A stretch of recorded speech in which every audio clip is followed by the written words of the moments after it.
Prophecy Club, a nationwide television program, a nationwide radio program. The Prophecy Club also hosts approximately 40 major city meetings per month.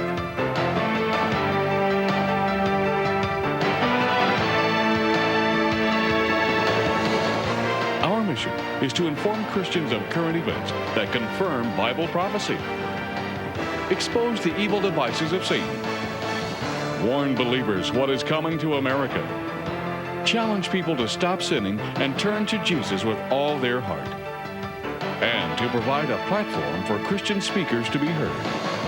It's a bald-faced lie. Using their positions of power and authority in our own government. The greatest oil field in the world is at the southwest end of the Dead Sea. He said, son, you must warn this nation. And now your host for the Prophecy Club, Stan Johnson.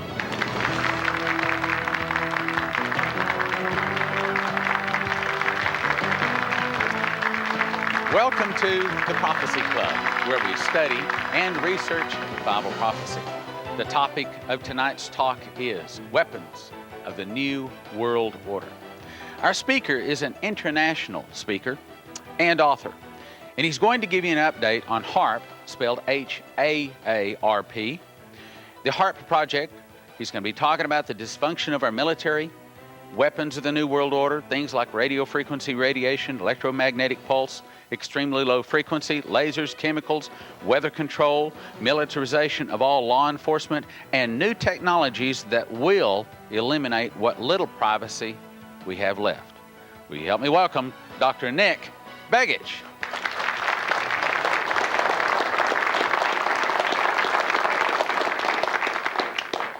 Thank you all for being here, and I'll give you a little bit additional background on myself and sort of how I got involved in these issues.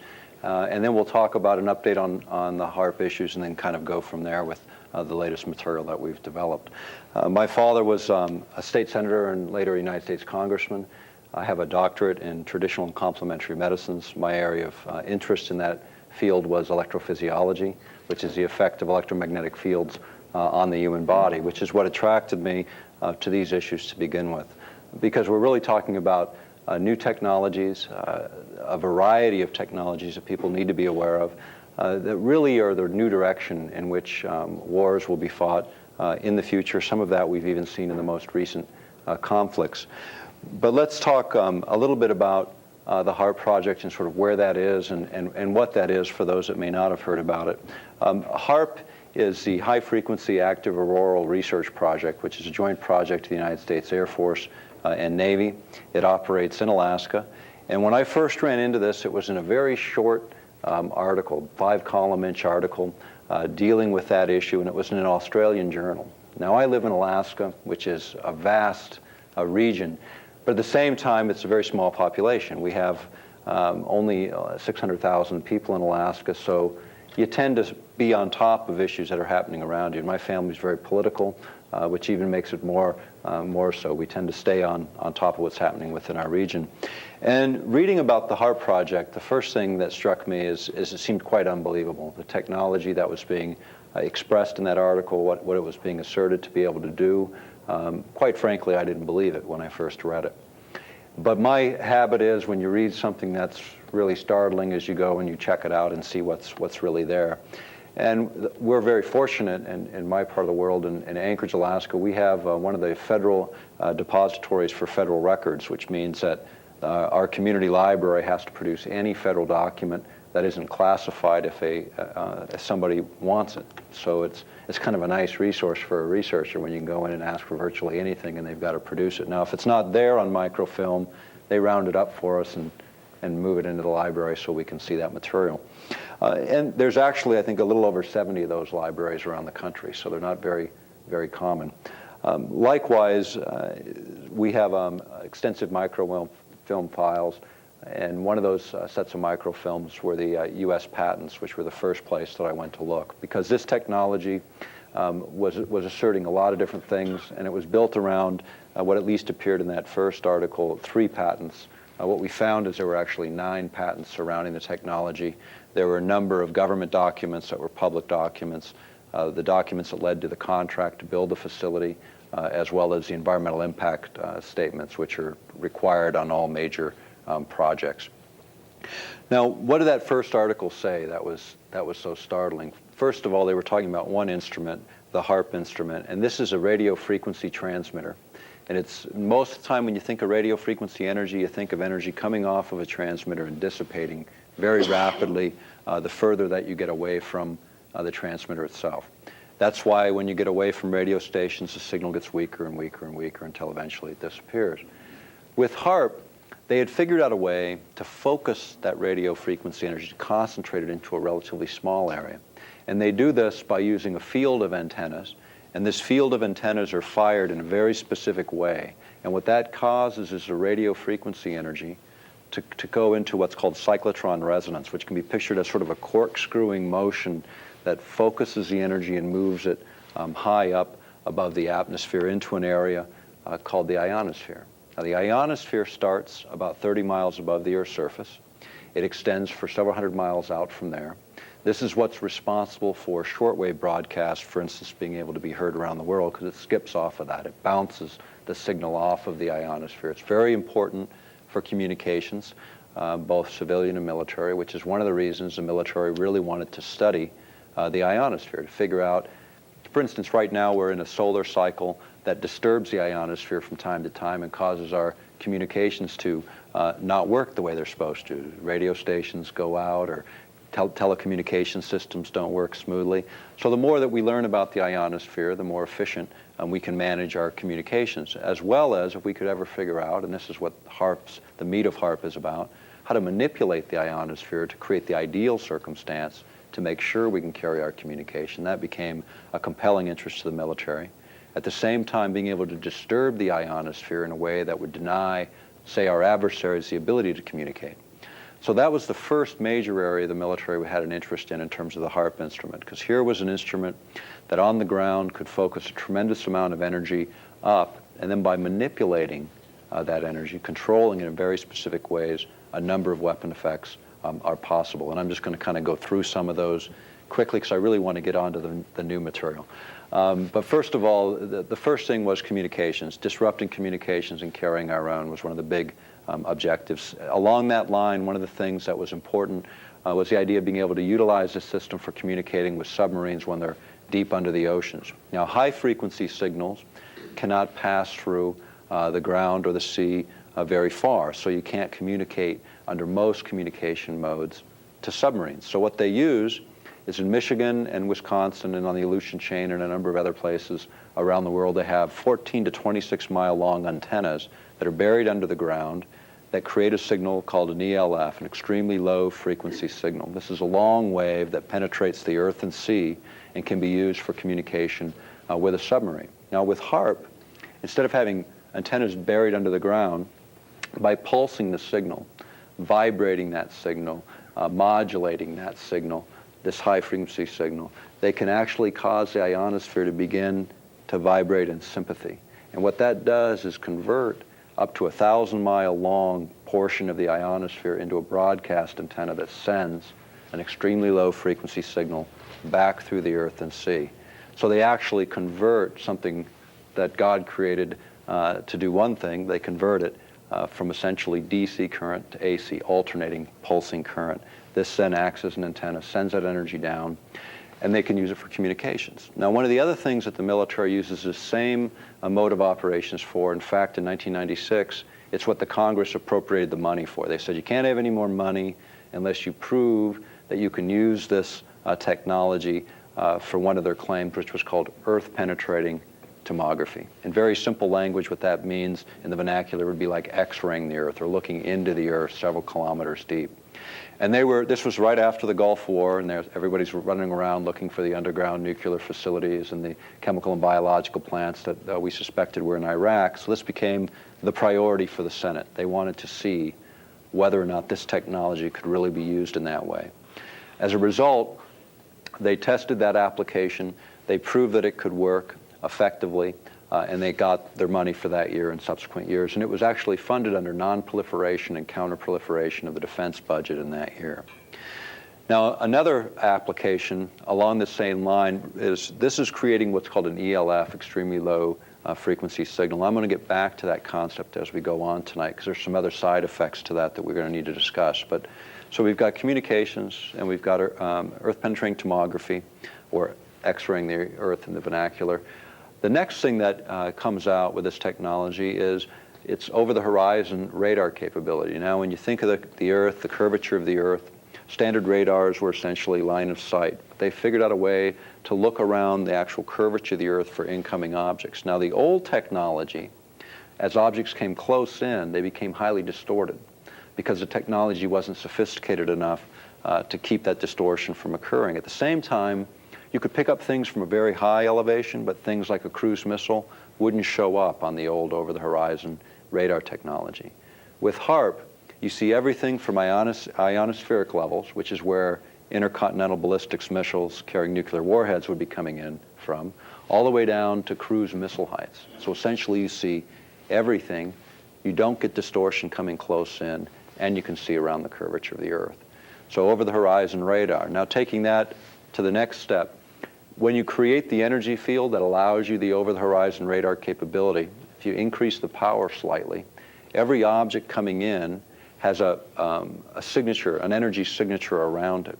Now, with satellite-based technologies, and there's a patent dealing with this in this cluster of patents, you can actually deduce which of those incoming objects are carrying nuclear payloads. Because when they carry nuclear payloads, they have a very unique signature, an electromagnetic signature that shows up. Now, given that, the way they always envisioned a nuclear attack was a threat cloud would come in, and this would mean that you'd have as many as 100,000 incoming objects. And the idea was that a few hundred or maybe 1,000 would carry nuclear payloads. And the idea was you overwhelm your enemy so that they target everything and some of them get through. And this was the whole idea around having way more missiles than we needed to destroy the Earth. I don't know how many times before they started to disarm some of them, but also to overwhelm with decoys so that you could always be able to get some through. But if you can figure out where the real threat is, I mean, granted, the ones that are not nuclear armed still create damage, but if you could take out those with nuclear payloads, you reduce the amount of damage that would take place on U.S. soil. Going the next step, if you increase the energy even more in this over-the-horizon mode, you can create what's called an electromagnetic pulse. Now, this is a surge of energy that allows for the interference with the avionics, the things that control the flight path, the onboard computers controlling these sophisticated missiles, causes them to malfunction, and the crafts crash. Now, electromagnetic pulse was first discovered, and some will remember this, back when they were doing the atomic tests in the South Pacific, and they had blasted one off of the ocean quite a distance up from the ground. But what it did is it created this surge of energy that knocked out power in Hawaii for a couple hours. And this was back in 1962, 63, right around in that time frame.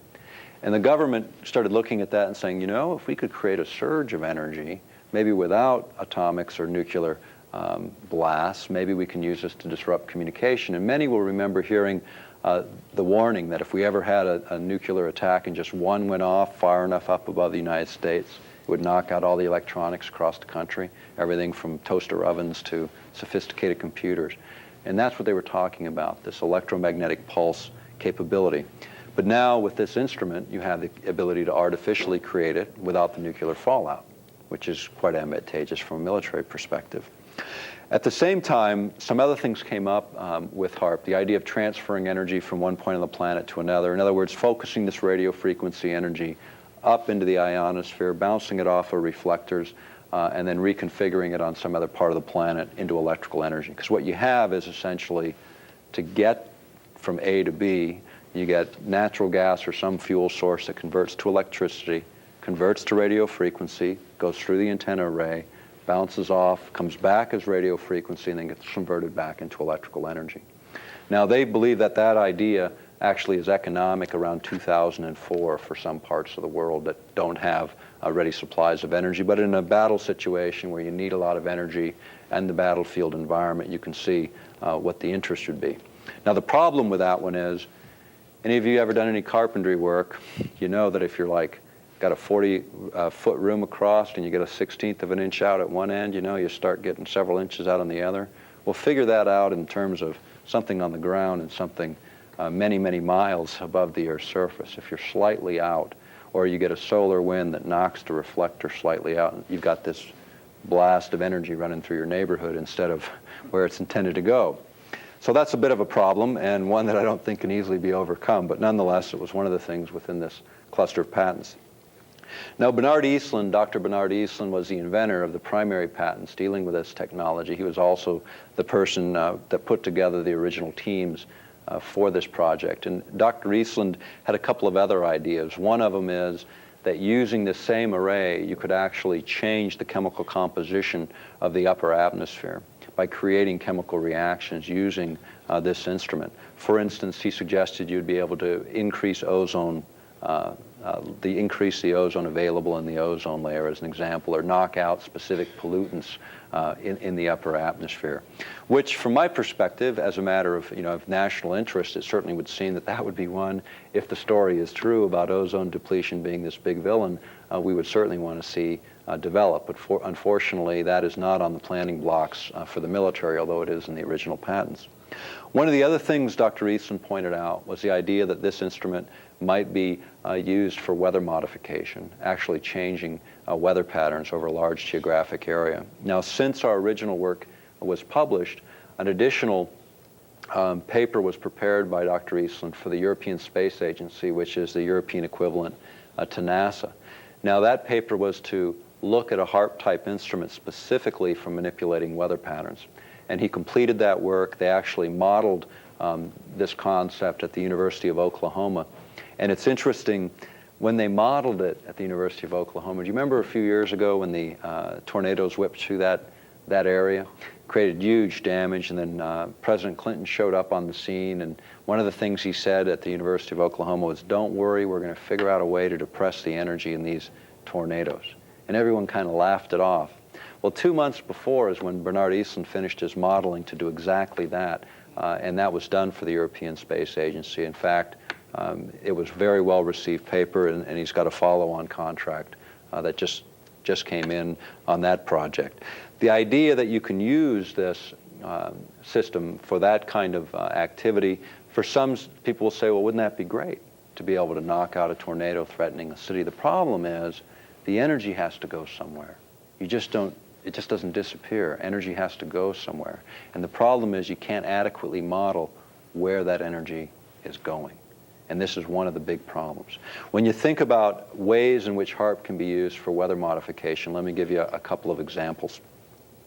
One of them is when you, well, let me go back a little bit. The earlier versions of the HAARP instruments were called by the military ionospheric heaters, because they could heat up a portion of the ionosphere.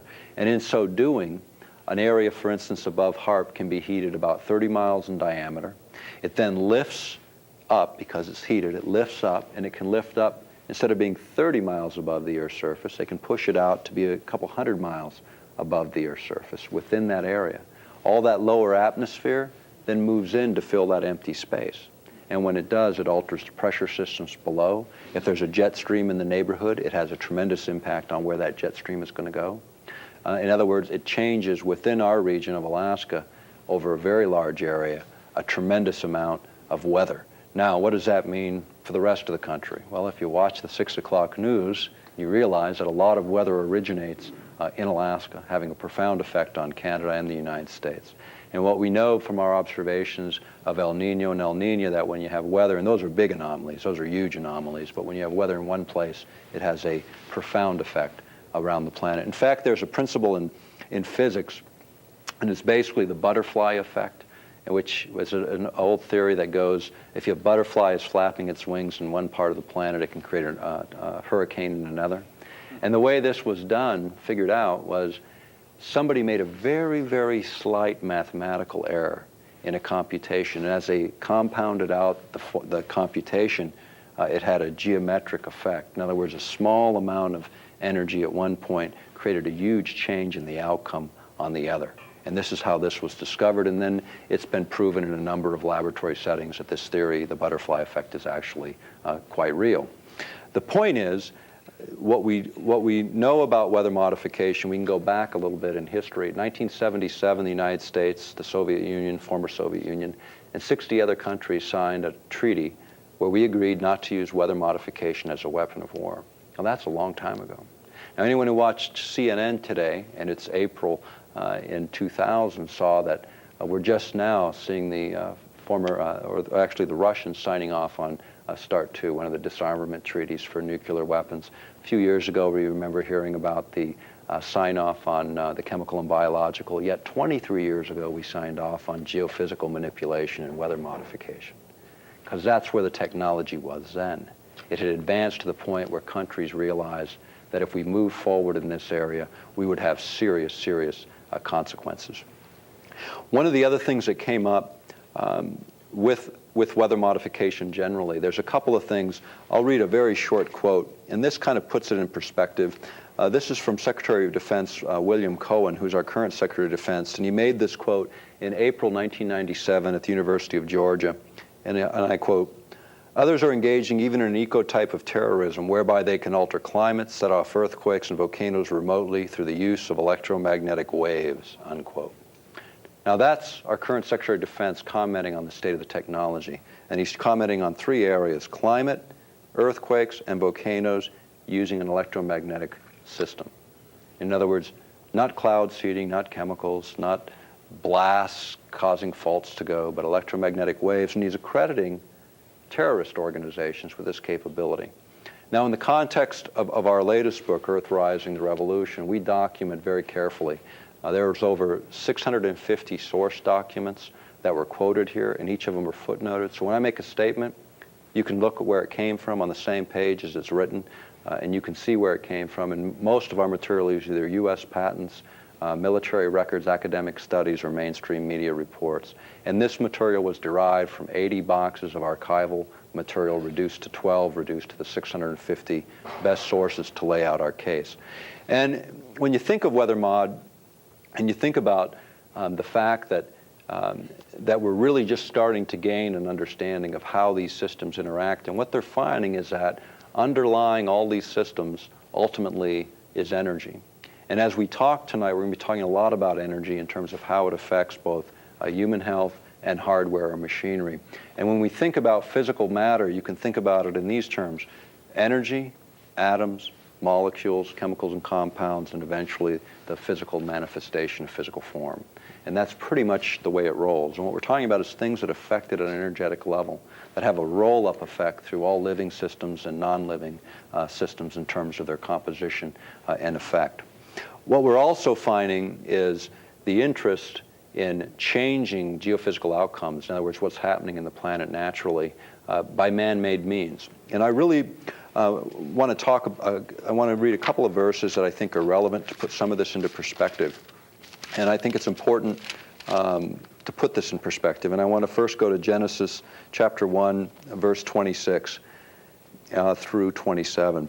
And God said, let us make man in our image after our likeness, and let them have dominion over the fish of the sea, and over the fowl of the air, and over the cattle, and over the earth, and over every creeping thing that creepeth upon the earth. So God created man in his own image. In the image of God created he him, male and female created he them. And you know what it's really talking about, and it goes on into 28, and God blessed them, and God said unto them, be fruitful and multiply, and replenish the earth, and subdue it, and have dominion over the fish of the sea, and over the fowl of the air, and over every living thing that moveth upon the earth. And in those three verses, we find out who we are. We find out what our responsibility is, which is stewardship over this planet. And there's an important verse I'm going to read in a second, but before I get there, I want to read from chapter 2 in Genesis, verse 7, and it said, and the Lord God formed man of the dust of the ground, and breathed into his nostrils the breath of life, and man became a living soul. And what strikes me before I go to the next verse is that first we're created in the image of the Creator, which I think is phenomenal. I mean, that's phenomenal from my perspective. I think it should be from everyone's. But does that mean that the Creator, that God, looks like each one of us? I don't think so, because in the next chapter is where he then breathes life, and man became a living soul. In other words, it kind of makes you wonder, what were we before? And I believe it's underneath that energy, we were something underneath that energy. Energy is something we measure in the physical world. Underneath that, I think, is where the real image, where the image of the Creator is. And when you go back and you go forward, and I like to go to the end and the beginning, you know, I'm kind of one of those people that reads the beginning and reads the end. But when you go through all of the stuff in the middle, it's sort of the story of how we sort of lost touch with who we are, you know, and what inheritance we really had. Christ had to come back and remind us. God had to actually show up and say, hey, let me get your attention here. Let me tell you what you really are and what your capabilities are. And then a lot of things started to happen. But then towards the end of the book, and this is really important, because you know, I deal with a lot of environmental organizations in the United States, and I have a lot of heartburn with a lot of these organizations because their agenda seems a little bit more than stewardship. In fact, a lot more than stewardship, and I don't agree with the rest of that agenda. But stewardship I agree with, and I think it's confirmed in chapter 11 of Revelations, verse 18, and it says, "And the nations were angry, and thy wrath has come in the time of the dead, that they should be judged, and that thou shouldest give reward to thy servants, the prophets, and to the saints, and to them that fear thy name, small and great, and should destroy them which destroy the earth." Sounds like there's a big price to pay if we don't pay attention. And we're talking about weather modification, man playing God. I think there's a big price to pay in the end. That's just before Armageddon and the rest of the bad news begins. And I think when we look at sort of the whole responsibility aspect of who we are, what our responsibility is, it really drives the point home that we can't ignore the place that we expect our children and grandchildren and great-grandchildren to live. By the same token, it's in balance with the fact that the earth is supposed to also serve us in the sense of providing for us. And God gave it to us for that reason. But let's talk about sort of what happens when man plays God in terms of weather. Some of the things that come out, and the idea and some of the things that have been pointed out, is the idea that man can modify the ionosphere, which has a direct effect on communications, also a direct effect on weather systems, as we're learning. In fact, a few years ago, people remember that above lightning storms, there was this energy that went up, and they were called sprites, and this energy had never been known before. And they still can't figure out exactly what role it plays in our weather systems. But what is being found out is that it's under all of this, that if you affect the energy of the system, you can have profound effects throughout the system. And again, this becomes somewhat problematic. Let's talk about the Earth-penetrating tomography aspect in line with the thing I just read from Secretary of Defense Cohen. The idea that you could trigger an earthquake, how would that work? This is kind of interesting. There was a friend of ours, Brooks Agnew. He's a really good guy in Earth-penetrating tomography. And what he found using 30 watts of energy, about half the energy that you have in a household light bulb, using 30 watts of energy, he was able to send that energy into the earth by hitting the resonant frequency that harmonized with the natural energy of the earth. And what it allowed is for that energy to go into the earth several kilometers deep, and a certain amount of it gets reflected back. And that reflected energy is what gets measured to determine what's under the ground. This is how earth-penetrating tomography works. But if you crank the volume up, the amount of energy going in, he believes, and I believe it's borne out by the research that we've done, that you can trigger a release of energy in a nonlinear way. Now, let me give you an example of what that means. Let's say from here to Paris, we stacked up dominoes, starting with a regular domino, and we increased their size by 1% from here to Paris. So by the time it gets to Paris, you got a domino about the size of the Eiffel Tower. Now, if we hit the first one with a half an ounce weight, eventually they all tumble over, and the one that's in Paris crushes the Eiffel Tower. Now, it's not the half ounce weight.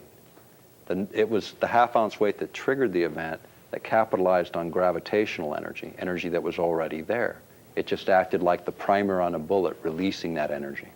What's been found out about HAARP is the same thing can occur in the upper ionosphere. In fact, if you broadcast energy in the very low frequency range, that energy, when it hits the top of the ionosphere, where the next layer begins, it actually amplifies by up to 1,000 times. Now that's tremendous, because HAARP, when it finishes its first stage, will have an effective radiated power of 1 billion watts, according to the military record. 1 billion watts. Now imagine that being amplified by 1,000 times, or whatever portion of that energy you could actually deliver into that upper portion of the ionosphere. Tremendous nonlinear effects would then be possible. The kinds of effects that could trigger these geophysical events that we're reading about. Now, the other part that comes in is you can go back a little bit further. There was a gentleman by the name of J.F. Gordon MacDonald. He wrote a chapter in a book called Unless Peace Comes. The chapter was How to Wreck Your Environment. This was written in 1969. That was before the environmental movement, because it would have probably been unpopular, and it was quite a popular book at the time. But he was a geophysicist at UCLA, and he was also an advisor, a science advisor to President Lyndon Johnson when he was in the presidency. And what he suggested was all of these things were possible if we could ever figure out the triggering mechanisms. And those triggering mechanisms are exactly the state of the technology today. We have figured out how to trigger these kinds of events utilizing electromagnetic means. Going a little bit further, one of the other things that J.F. Gordon MacDonald talked about, and one of the other potential uses for HAARP, deals with the impact on the human body and the human mind. And one of the things that we know from the research is extremely low frequency, which is where the brain predominantly operates, can be influenced by external signals. And let me describe some of the background of this, because this is a big part of our current work, and this is going to move us off of the old stuff and onto the new. What we know, and this is again go to J.F. Gordon MacDonald, the science advisor to Johnson, he also said that if we could ever figure out how to electronically stroke the ionosphere in just the right way as to return a signal in the ELF range, extremely low frequency range, we could manipulate the behavior of humans over a large geographic area. But it didn't end with him. In 1971, Zbigniew Brzezinski wrote a book called Between Two Ages, which is actually, if you read it today, you'd swear it was a history and not a forecast, because it forecasted what would happen in the third world in terms of development. It forecasted the collapse of the former Soviet Union. It forecast the advancement of technologies in terms of how they would affect our economies globally, the change from rural economies to urban economies. All those things were laid out. For those that don't remember, or maybe too young to remember, Zbigniew Brzezinski, that was when he was at Columbia University. He later became National Security Advisor to Jimmy Carter when he was president. So he wasn't any slouch. I mean, this guy knew. But on page 54 through 56 of that book, you'll find references to this idea of electronically stroking the ionosphere in just the right way as to manipulate the behavior of human beings over a large geographic area. Now, we can talk a little bit about that because I think it's a real relevant point. I won't go to the quote because it'll take too much time, but there's another quote in the book talking about the use of this very kind of system in 1978, bombarding a signal back into the Soviet Union or the former satellite states to affect the behavior of people operating nuclear power plants, as an example. It's kind of interesting. Shows up in the literature. But let's go back in time a little bit to talk about this whole concept of can you really modify the behavior of human beings? And let's first talk about the science itself. What we know about human brain waves, if you've ever seen an EEG, which gives a little chart. You know, they hook up the electrodes to the head and they produce a little chart, and you'll see a little squiggly line. Well, it's measuring your brain rhythms, your predominant brain frequencies. What it's found in the study of what happens within the human brain, and I'm going to break it down into a few components. I'm going to talk about sort of the good side of this and then the bad news.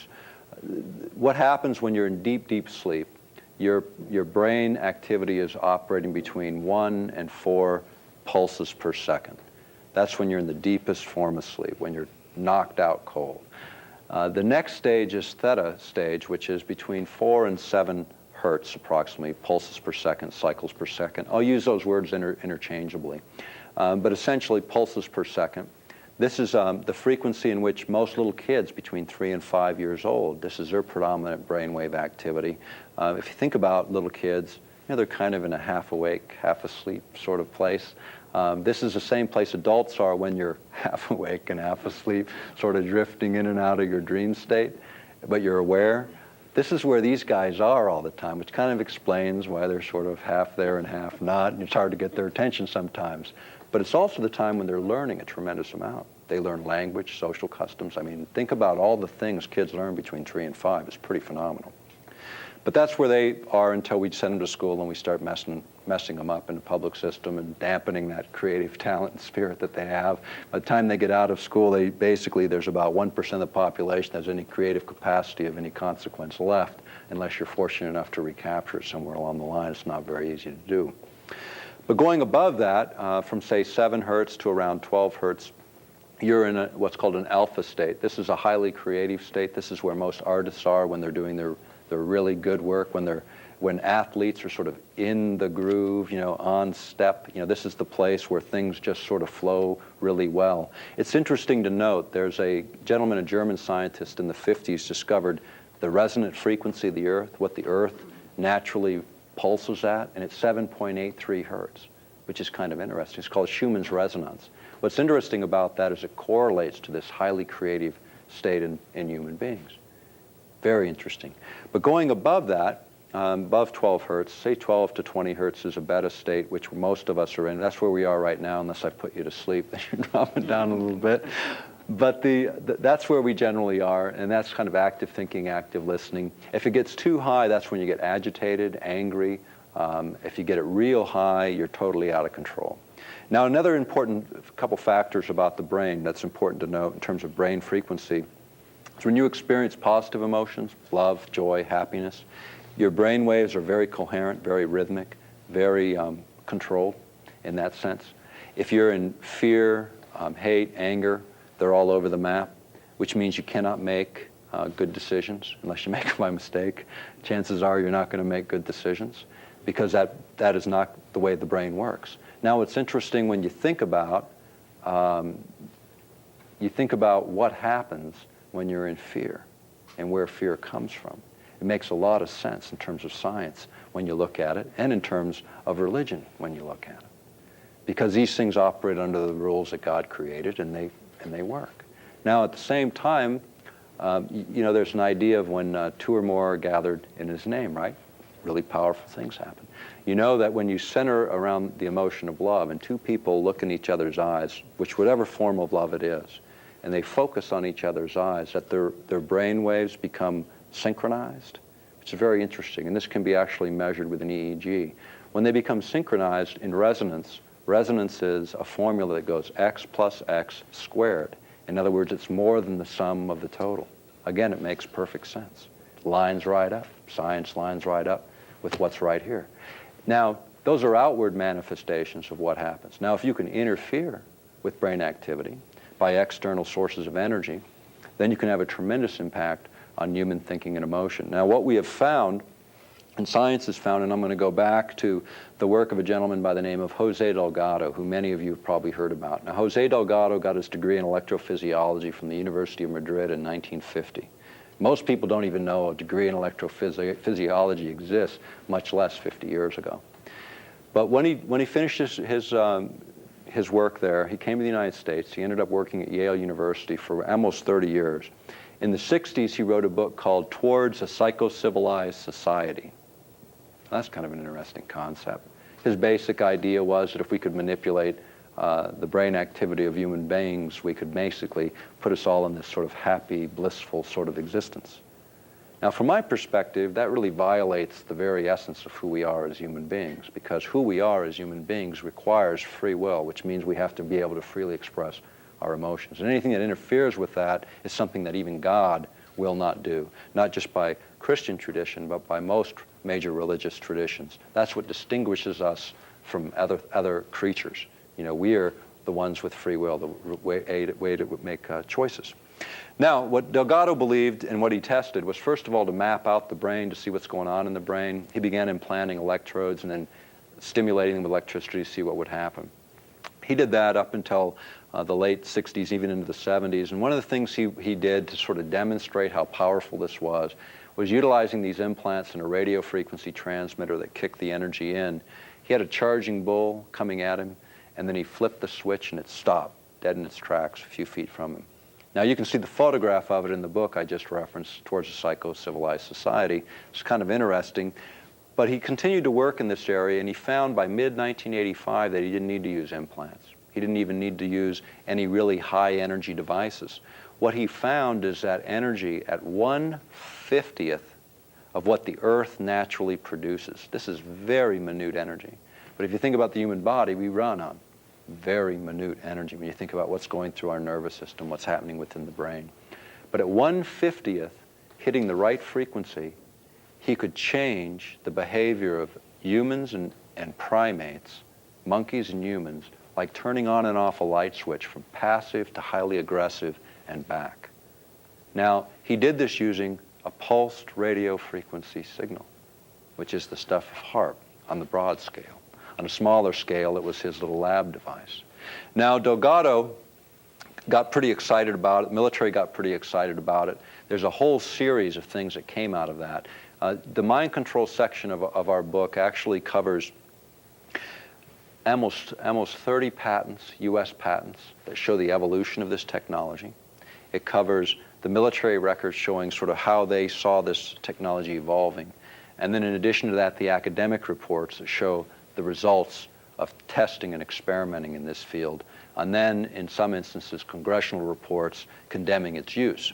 Because one of the things that came out in the early 70s, and this was one of those things that kind of struck me. I mean, when we were doing our work, you know, sometimes when you're digging out material, and we dig out a tremendous amount of material, but every once in a while you hit a tough spot where you can't find that thing that you know is out there. And one of these was a project called MK Ultra, which was a CIA project for mind control purposes. It was being developed back in the 60s and 70s. And we heard references in the literature, but never saw that primary document. And this is kind of the way a lot of our research worked. I'm sitting in a book room, a big surplus book room, and I'm talking to this guy, and I'm really frustrated because I want a primary document. I don't want a secondary or a tertiary document. I want something that's right to the heart that no one can argue with. So I'm sitting there and I'm talking to him about this problem. I wanted to find out something that would be primary.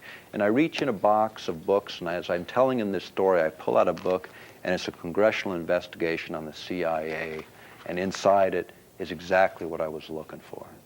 Now, I give that as an example because it happened all the time, and it still does. I mean, when we need something, if it's relevant to our work, it sort of shows up in the most bizarre ways. And it's kind of a neat thing. You know when you're on the right track when that starts happening, and it happens a lot. Well, the point was, the CIA, during that time, had done a lot of things. CIA, you got to remember, is not supposed to do anything domestic. You know, they're supposed to be out of the country. Well, that's bogus, I can tell you. What they were doing, at that time, they were opening mail. They were infiltrating civil rights groups, anti-war groups. They were also involved in a project, MK Ultra, where they were actually using chemicals such as LSD and other hallucinogenics to influence behavior of people. And they were interested in this because when people came out of the Korean War, kids came back that had been prisoners of war that were just acting really bizarre. And this is when the term brainwashing was first created, and this interest in all of this started. Now, what came out of all that, as you roll up through their work, mainly what came out of the congressional record was strictly chemicals, LSD, hallucinogenics. I mean, in one instance, 8,000 service personnel were given LSD to see what would happen. You know, I mean, think about this. You know, this is our government with people already charged with being responsible to defend us in the event of war, and we're getting them stoned on LSD to see what would happen. Now, the idea, they thought, was if we could figure out how to modify behavior, maybe we could eliminate fear, you know, so when people go into combat, they wouldn't be afraid. Maybe we could enhance capacity or limit the capacity of an adversary. And this was their big thrust. But everyone thought, as they went through this, and thousands of records were shredded at the time, people responsible for that got in a lot of trouble, not enough trouble from my perspective. But the fact of the matter was, the real meat of the issue, we always believed, and recently, and we show it in the book, we found that it was in fact true. Electromagnetic means were also being experimented with as far back as 1960. This is a long time ago, 40 years ago, a generation ago. And in that, what we found is through FOIA requests, Freedom of Information Act requests, that there was a large body of data surrounding this. And then when we started looking at the patent record for what had evolved between 1960s and the current time, we found all of these things, not just for behavior, which is emotional state, but we found that utilizing very little energy, according to Delgado's work and a number of patents, that you could in fact move the emotional state of human beings. Now, when you go a little bit further, the idea comes in, well, what else could you do if you could manipulate this energy, and what other forms could you use to do this? Now, one of the things that many people will remember, a couple of years ago, there was a cartoon in Japan. Pokemon was being played, and 700 kids had epileptic seizures from seeing the flashing light on the cartoon.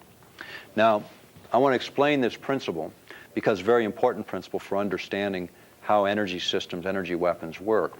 When you take a carrier, and let me explain this. Let's look at a couple of analogies. First of all, let's consider the modulation, that pulse rate that was carried in that cartoon. Let's call that the information. Now, that information you can put, say, in a box and put it on a train, plane, or automobile, and the information's still the same, still arrives at the same destination. You open the box and there's the information. In terms of electromagnetic carriers, we can use flashing light, we can use a television, we can use a radio, we can use anything that carries an electromagnetic signal, even the current flowing around this room.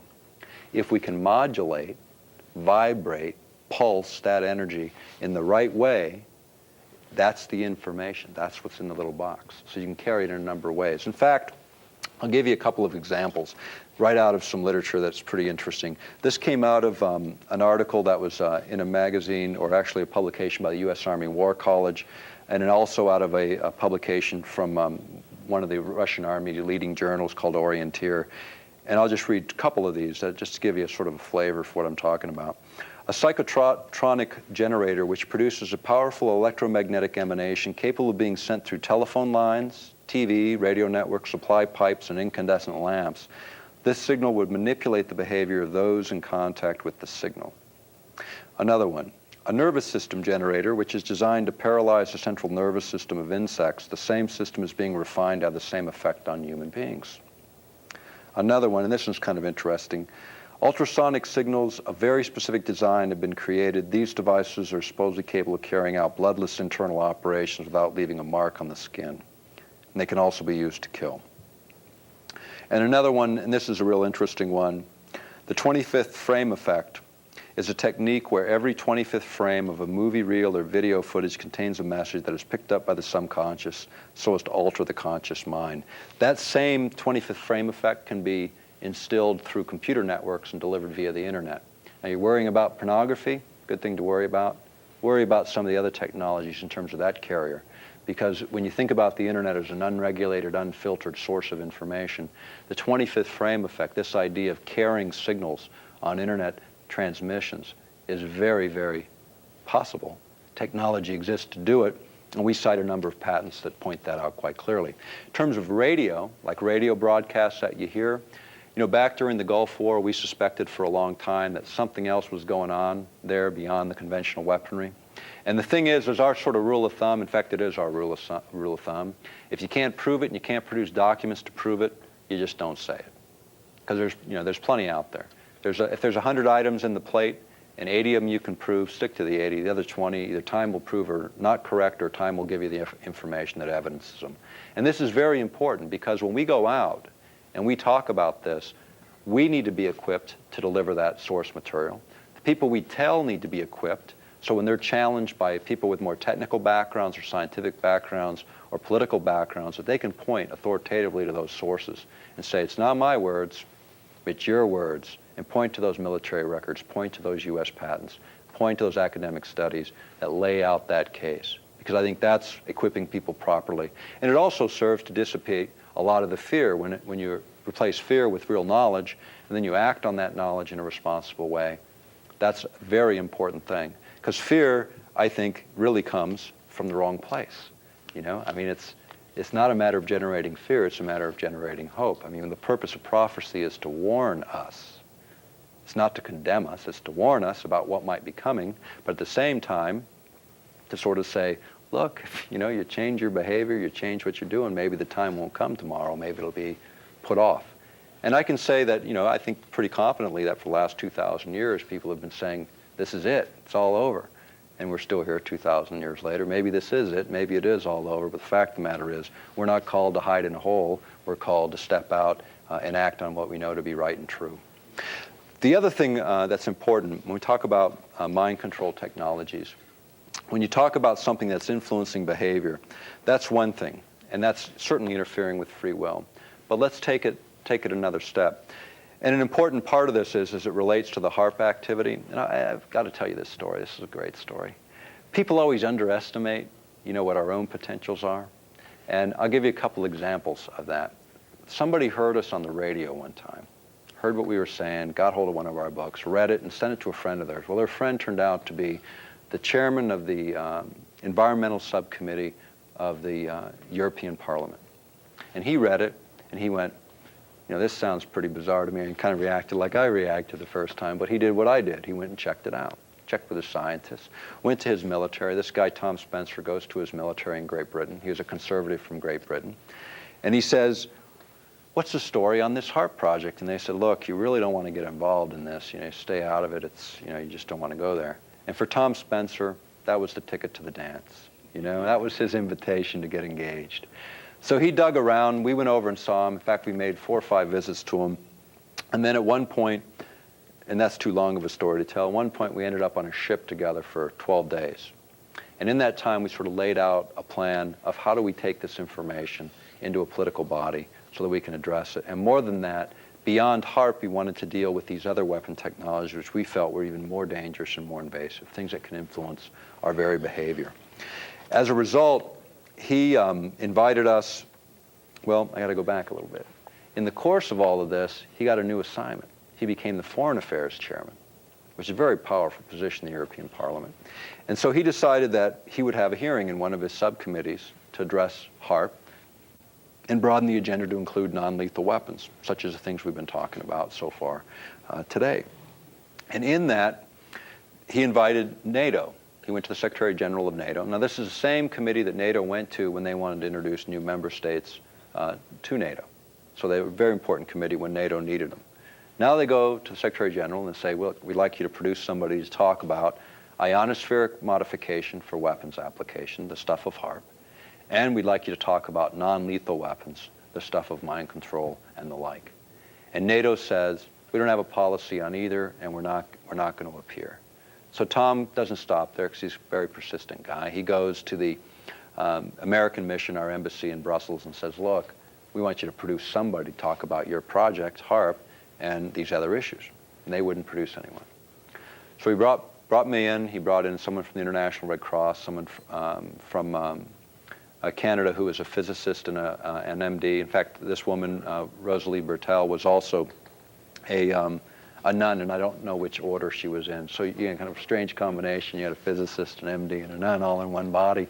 And she was really good, and she was also the lead physician to investigate Bhopal after that huge event happened out there. So a very credible person. And then he brought in also someone from a group called GRIP, which was a group that deals with weapon systems based in Brussels. And what we did, and this is kind of interesting, the Europeans have a little different way of doing things. We had delivered over those several visits hundreds and hundreds of documents, about 3 feet of documents we had delivered to the Europeans. And these are our allies, basically. So they had a lot of background material, they had a lot of information, and they were so incensed that the military would not show up, that NATO wouldn't show up, and the U.S. wouldn't produce anyone. They really wanted to have a good, solid hearing, and they were going to have it anyway. And so we met the night before. He shut down a restaurant, put us in there, 2 people from the media that they trusted, the committee members, and myself, and we went through our evidence for 5.5 hours. So they would be able to frame their questions in the public record the next day adequately to bring this issue out. So we went in, and the first thing we presented was a NATO document from NATO France on ionospheric modification for weapons application, the thing they didn't have any policy about, right? The other thing we brought in was something from the Strategic Studies Institute showing where NATO had deployed non-lethal weapons in events and conflicts in Europe. So we take in their own documents, essentially. Strategic Studies Institute is independent, but they're considered one of the most credible in the world. And their document from NATO France, one of the lead guys credited in that, was also attached to the HAARP program. So the idea that they didn't have a policy, we said, look, if they don't have a policy on these things, and what are they doing, deploying these systems and experimenting with them, it seems pretty reckless to us. Well, instead of the 15 minutes we were supposed to have, I had an hour and a half to present our case. The other thing we did as part of our presentation is we demonstrated an infrasound device. Now, this is a device, and I'll explain how this works, because it's going to get right into the next phase of this thing. an infrasound device is a device that converts sound information into a carrier that can transfer through the nervous system and arrive at the brain in the same way that a sound wave normally would. But this is the difference. A sound wave hits the outer ear, and this is your antenna array, this ear. If you close your eyes and someone jingles keys and walks around the room, within a few degrees you can isolate, where they are. But if you distort this and try it, you won't be able to isolate where they are, because this is what's catching that first sound wave, is giving some direction. It then hits the eardrum, vibrates the eardrum slightly. There's 3 small bones in the inner ear. Those get vibrated slightly. There's a little bit of fluid that vibrates, and then it hits what's called the 8th cranial nerve. And what goes through the 8th cranial nerve is a little electrical signal that's digitized by that point because of all this activity on the outer ear. And that digital signal arrives at the brain through that nerve. The brain, they believe now, operates holographically. It picks out that code, that modulation, that little package of information, and you perceive sound. My voice, for instance, that you're hearing now. Now, if you can duplicate that modulation, that little package of information, and carry it in another way, and connect it to the nervous system, you'll hear the sound too, but it won't have any directional orientation. Now, the device we took did this. It used a piezoelectric transducer, which is a little disc that fits on the skin.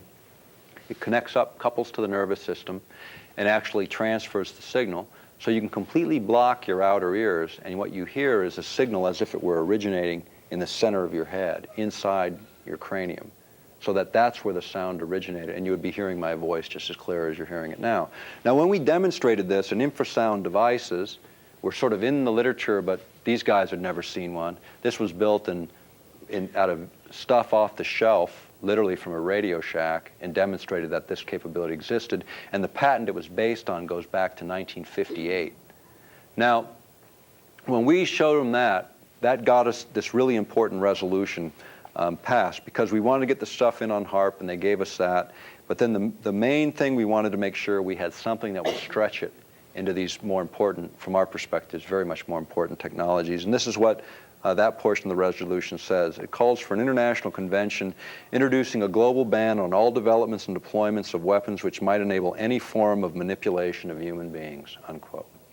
Very important, in the sense that here's a political body that finally recognized technology exists. And when you think about how do countries get influenced, how do organizations get influenced, rule 1, you preempt the leadership.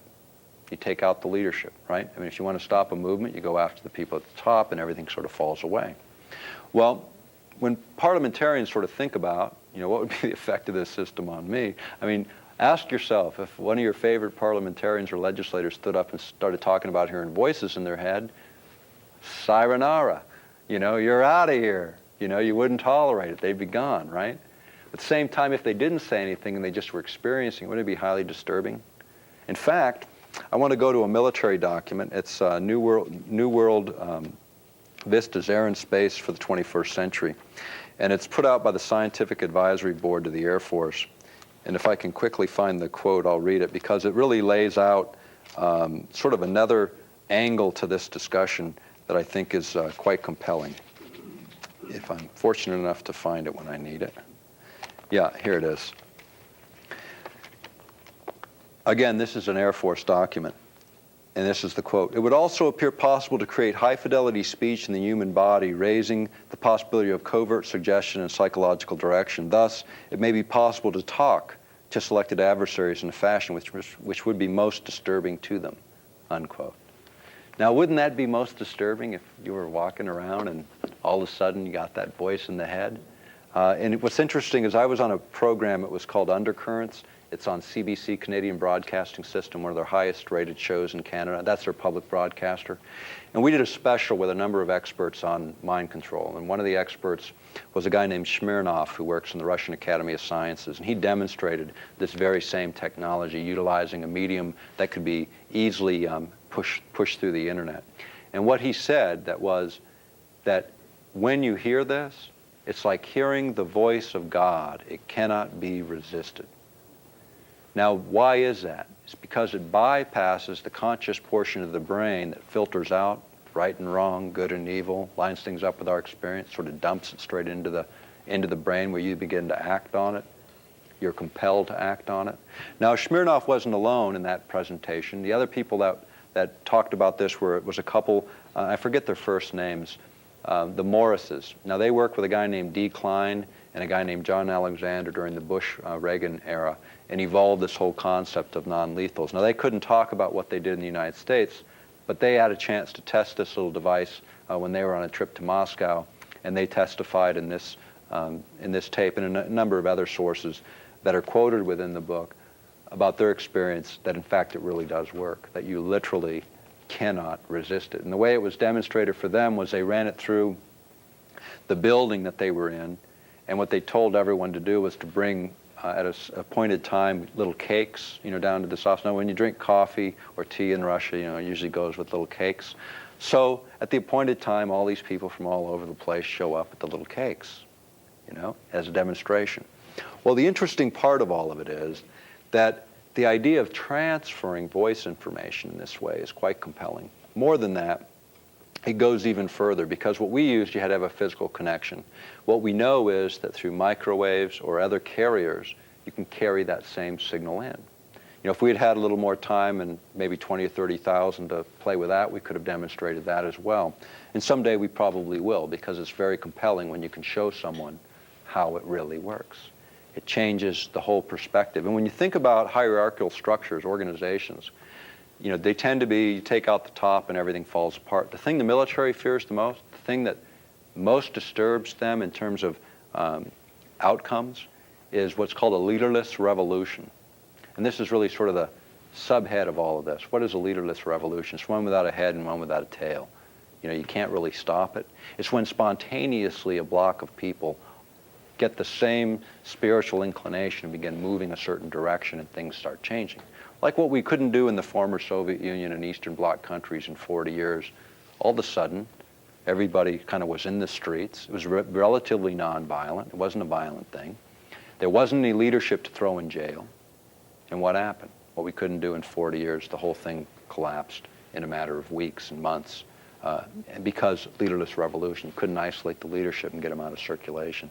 The other thing that's important is what actually happened in that instance, or the instances in the Philippines when Marcos went down. The same kind of thing occurred. All of a sudden, spontaneously, people acted because they did a very simple thing. Faith, when I was growing up, and I can tell you, my route to become a Christian was not an easy trail, because the way my mind works, the way I think, wasn't an easy trail. It's too long to explain here, but I can tell you it was a tough one, all right? Because I had to have proofs and evidence and all this stuff, because that's my nature. But the point is, what was the sort of the break point? I was raised originally a Catholic, and at point of confirmation, this is where you're supposed to know that you know. Well, I didn't know, and I told the priest I didn't know at that point in my life, and I wasn't going to do it. And there aren't a lot of Catholics that do that, They kind of say, wait a minute, I don't want to do this because I'm not going to lie to myself, first of all, and then lie to you, second of all. And that was where I was at 12 years old. But what that priest told me that was interesting, he said, he tried to get in this long discussion about what faith was, which was really confused the heck out of me. Because for me, what I have learned is faith is a very simple thing. It's not a very complex thing. Faith is acting on what you know to be right and true and stepping into it. Sitting on the bench, warm in the pew with no action, nothing is happening there. Faith is demonstrated by stepping into the game and doing something about what you know to be right and true, and not with a lot of anxiety and tension and all that, because God doesn't give us things that we can't handle. It's with pure confidence that you know that by making that step in that direction, that you'll get what you need to do what you need to do in terms of your work. Whether it's something as complicated as what this all might appear to be, or something quite simple. And there's a human butterfly effect. That butterfly effect, a little bit of energy in, huge things out. You never know what it's going to do. You might be walking down the street someday, and it may be as simple as smiling at the guy walking the other direction, and that simple thing might actually change that individual's life. Maybe they didn't think anybody cared about them, and maybe that little simple thing could have that profound effect. And I believe that. And I'll give you another example. Remember that person heard us on the radio, decided to do something with the information, stepped in to the game, and look what came out of it. tremendous thing. I mean, I never would have expected. Somebody told me I'd be standing here today and have followed the trail I've followed in the last 7 years. I'd have said, you're out of your mind, you know, because it just doesn't look that way when you start down that trail. But every time you take one of those steps, eventually you look back behind you, there's a whole trail, and you go, wow, I couldn't have mapped that one out any better if I had tried. And you didn't. And I think that's it. It's a step of faith. You know, the faith of a mustard seed, a real small thing, creates a real big thing. It's the same idea here. You got to do something. You got to act some action to it and recognize where that real truth lies. Along that line, you know, when we look back, there's a couple other things that are kind of other examples of it. There was a guy that wrote me from Germany. He worked in a mail room, you know, a mail room in the bottom of a big business. And he wrote me a letter and he said, you know, I really liked your book because he saw it, he read it in the Munich library. He goes, what can I do to help you? And I said, I really need a German publisher because Germans are real important for these issues in Europe. So this guy thinks about who's the best publisher in Germany for our book. Now he takes up his copy, which was kind of marked up sort of like mine, and chases somebody, figures out who it is in this bureaucracy, and sends his copy of the book over, and follows up with the phone call, chases the guy down and says, you know, will you read it at least? And he goes, yeah, I'll read it in the next couple months, I'll get back to you. 3 days later, the guy called me. 5 days later, we had an agreement. The next day after the agreement, he had 5 translators on the book and an MD, and it was in print and available in Germany 3 months later. Which anyone who knows anything about publishing, that's a phenomenal pace to translate a technical title. The same thing happened, we wanted Japan. You know, you get Germany, Japan, and the US. You can really kind of cover big chunks of what happens to influence policy. In Japan, it was interesting. There's a guy, he's a mortician in California, read our book. Send it to somebody he knew. Same thing happened. We ended up with our book in Japanese. I can give you dozens of examples like that because we always underestimate what we're all capable of. It takes a step. May not be this issue, might be something else. Everyone in this room has something near and dear to your heart that requires some little bit of action, and in doing so, tremendous things can become possible. In looking at sort of where does it go from there, one of the other things that shows up in New World Vistas Air and Space for the 21st Century is sort of the ultimate on where mind technologies may someday go and may very shortly go, is the idea of being able to remove a memory and give you a new one, a synthetic memory. Now, from a military perspective, this would be great for training, right? Instead of learning all this stuff for weeks and months, it'd be nice to just download that information. We are not that far off. The problem there is, from my perspective, it may sound real interesting. I mean, what if you could learn a foreign language in a few hours? That might be kind of exciting. Here's something to think about. And I don't know whether Stan mentioned it when he introduced me, but I also was past president of the Alaska Federation of Teachers for 2 terms and the Anchorage Council of Education for 2 terms, teachers' organizations. I'm the only teachers' organization president that I know about that ever served in that capacity that favors vouchers. Now, why would I favor vouchers? Because I'm smart enough to know that what the public system is doing, what the state does to download into our kids with the current curriculum is somewhat damaging, severely damaging in some cases. But the idea that the state knows better than the parent, I have a real hard problem with. But the other aspect of it is military technology eventually translates into private sector. Now think about this as an educational tool. Who will control the curriculum if this type of technology migrates into the private sector? Who will decide for that first 16 years where children are required to be educated, and most people can't afford private education or homeschooling, they can't do it because they're working 3 jobs to make 1 living already. Who's going to control the curriculum that goes into kids' heads? Bearing in mind that when you dump information in utilizing these tools, you bypass the conscious filter, what's right and wrong. So what you establish is the moral base under which the country operates. Very dangerous technology. We cannot wait until it's here. We need to deal with the technologies now. Now that's one area. You know, we've covered quite a bit, but we've covered very little in terms of what's in this title. I want to jump to some other subjects because otherwise we're not going to get very much covered. Let's talk about sort of where some of the other technology goes, and I want to talk a little bit about going back to sort of energy weapons and the bigger concepts of weaponry, because this whole concept is wrapped around the idea of a revolution in military affairs. Now, this is the military's concept. It was first raised in a document by the same name by the U.S. Army War College. And what they talked about, this is back in 1990, the revolution in military affairs was a change in the context in which war would be fought that was so profound, they equated it to the development of atomic weapons earlier this century or the introduction of gunpowder to Europe in the Middle Ages. In other words, it would change the very face of warfare. And this concept is centered around the idea of electromagnetic warfare, the use of electromagnetic fields to affect hardware and software, living organisms, in an adverse way. One of the things that jumps out, and we've heard little bits and pieces, and you know the thing about a lot of this is people go, well, I remember that, or I remember this, and over the course of time we remember lots of it, but when it comes out over 40 years, a slice at a time, it doesn't have the same effect. It's the old story, you know, you throw a frog in a pot of water and you turn the heat up, and as it boils, he just sits there until he boils to death. But if you throw him into a pot of boiling water, he's going to jump out. This is the pot of boiling water.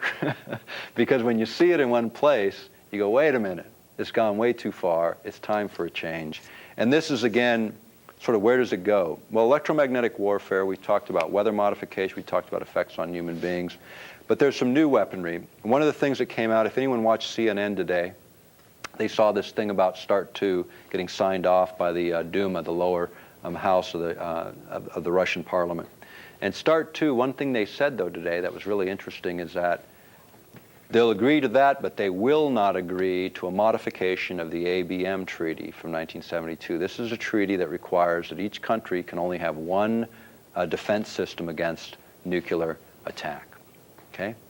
Now, the important thing here is when I go back to that hearing I testified at in the European Parliament, I said to the parliamentarians back in 98, early 98, I said, the United States will unilaterally scuttle the ABM Treaty. And they'll do it on the rationale that there is no Soviet Union and therefore there is no treaty. Now, when I got done with our whole presentation, that was the one point parliamentarians came after me on. They said, there's just no way. We're their allies. They're not going to do that without telling us. And I said, you have 18 to 24 months, and it's going to happen. You need to act on these issues now. I was wrong. It took 9 months. Because in the Federal Register, and we covered in the book, the U.S. announced that we were going to deploy a new missile defense system. In fact, we've already spent $6.6 billion developing it. And this system would be deployed in Alaska, which is what we said. And more than that, we said that the argument that would be used, this is exactly what our senior Senator Ted Stevens, who chairs the United States Senate Appropriation Committee, the most powerful appropriation committee is. I mean, it gives out the money. It determines the budget for the greatest part. He said there is no Soviet Union, therefore there is no agreement. Now, needless to say, that agitated the Russians, it agitated the Chinese, and it agitated our allies. And we traced the history in the book of where everybody ran around to try and smooth it over.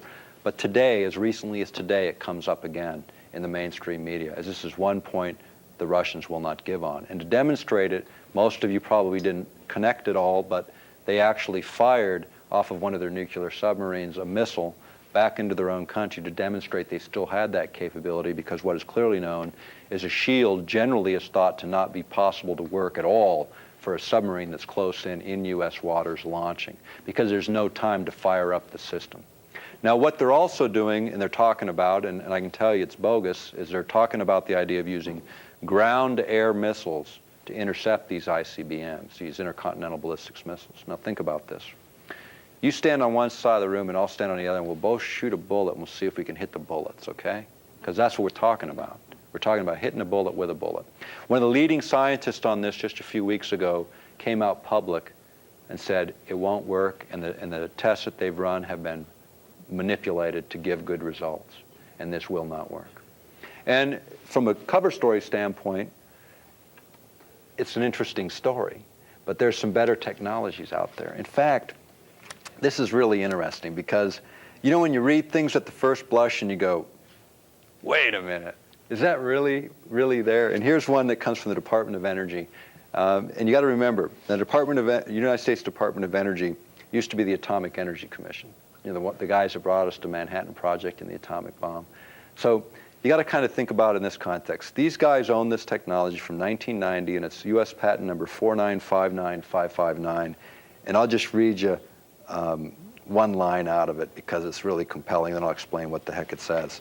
It says, The invention relates generally to the transmission of pulses of energy, and more particularly to the propagation of localized pulses of electromagnetic or acoustic energy over long distances without divergence. Now, what does that mean? Without divergence is the idea that normally when you think about that kind of energy, you think about it spreading out, becoming very, very less concentrated the further it goes.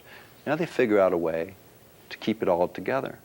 Now, when you think about this, what's important, and then I'm not going to read the next section, I'll just tell you what it says. In the next section of the patent, it's a U.S. government patent, they equate this to a photon torpedo right out of Star Trek, right? You know that little blob of energy that shoots across? Okay, that's what they compare it to. It's really interesting, except the difference is when you shoot a blob of energy through the atmosphere, it's traveling at about 186,300 miles per second. That's the speed of light. This is traveling maybe just slightly below the speed of light, as opposed to 30,000 miles an hour, which is the speed of ICBM. So the idea of hitting a bullet with a blob of energy is much more realistic because you can get several off, you can triangulate the position, period. That's the type of technology we're going to see. We hear about lasers, because lasers are speed of light weapons. You know, that's what they are. There's a light beam. It's going at the speed of light, 186,300 miles per second. Zing. But you got to get a lot of energy. And they haven't been able to quite figure that out with lasers yet. There are some big ones, but they weigh a lot. They're not the kind of things you can put in a satellite.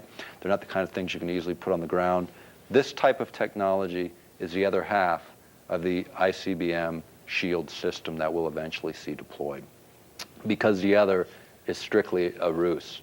When you look at the press reports and we cite them of what the Chinese were saying, they started talking energy weapons as soon as we started talking about unilaterally scuttling that treaty. And why that treaty is important is because it's a foundational treaty that most of our allies have relied on.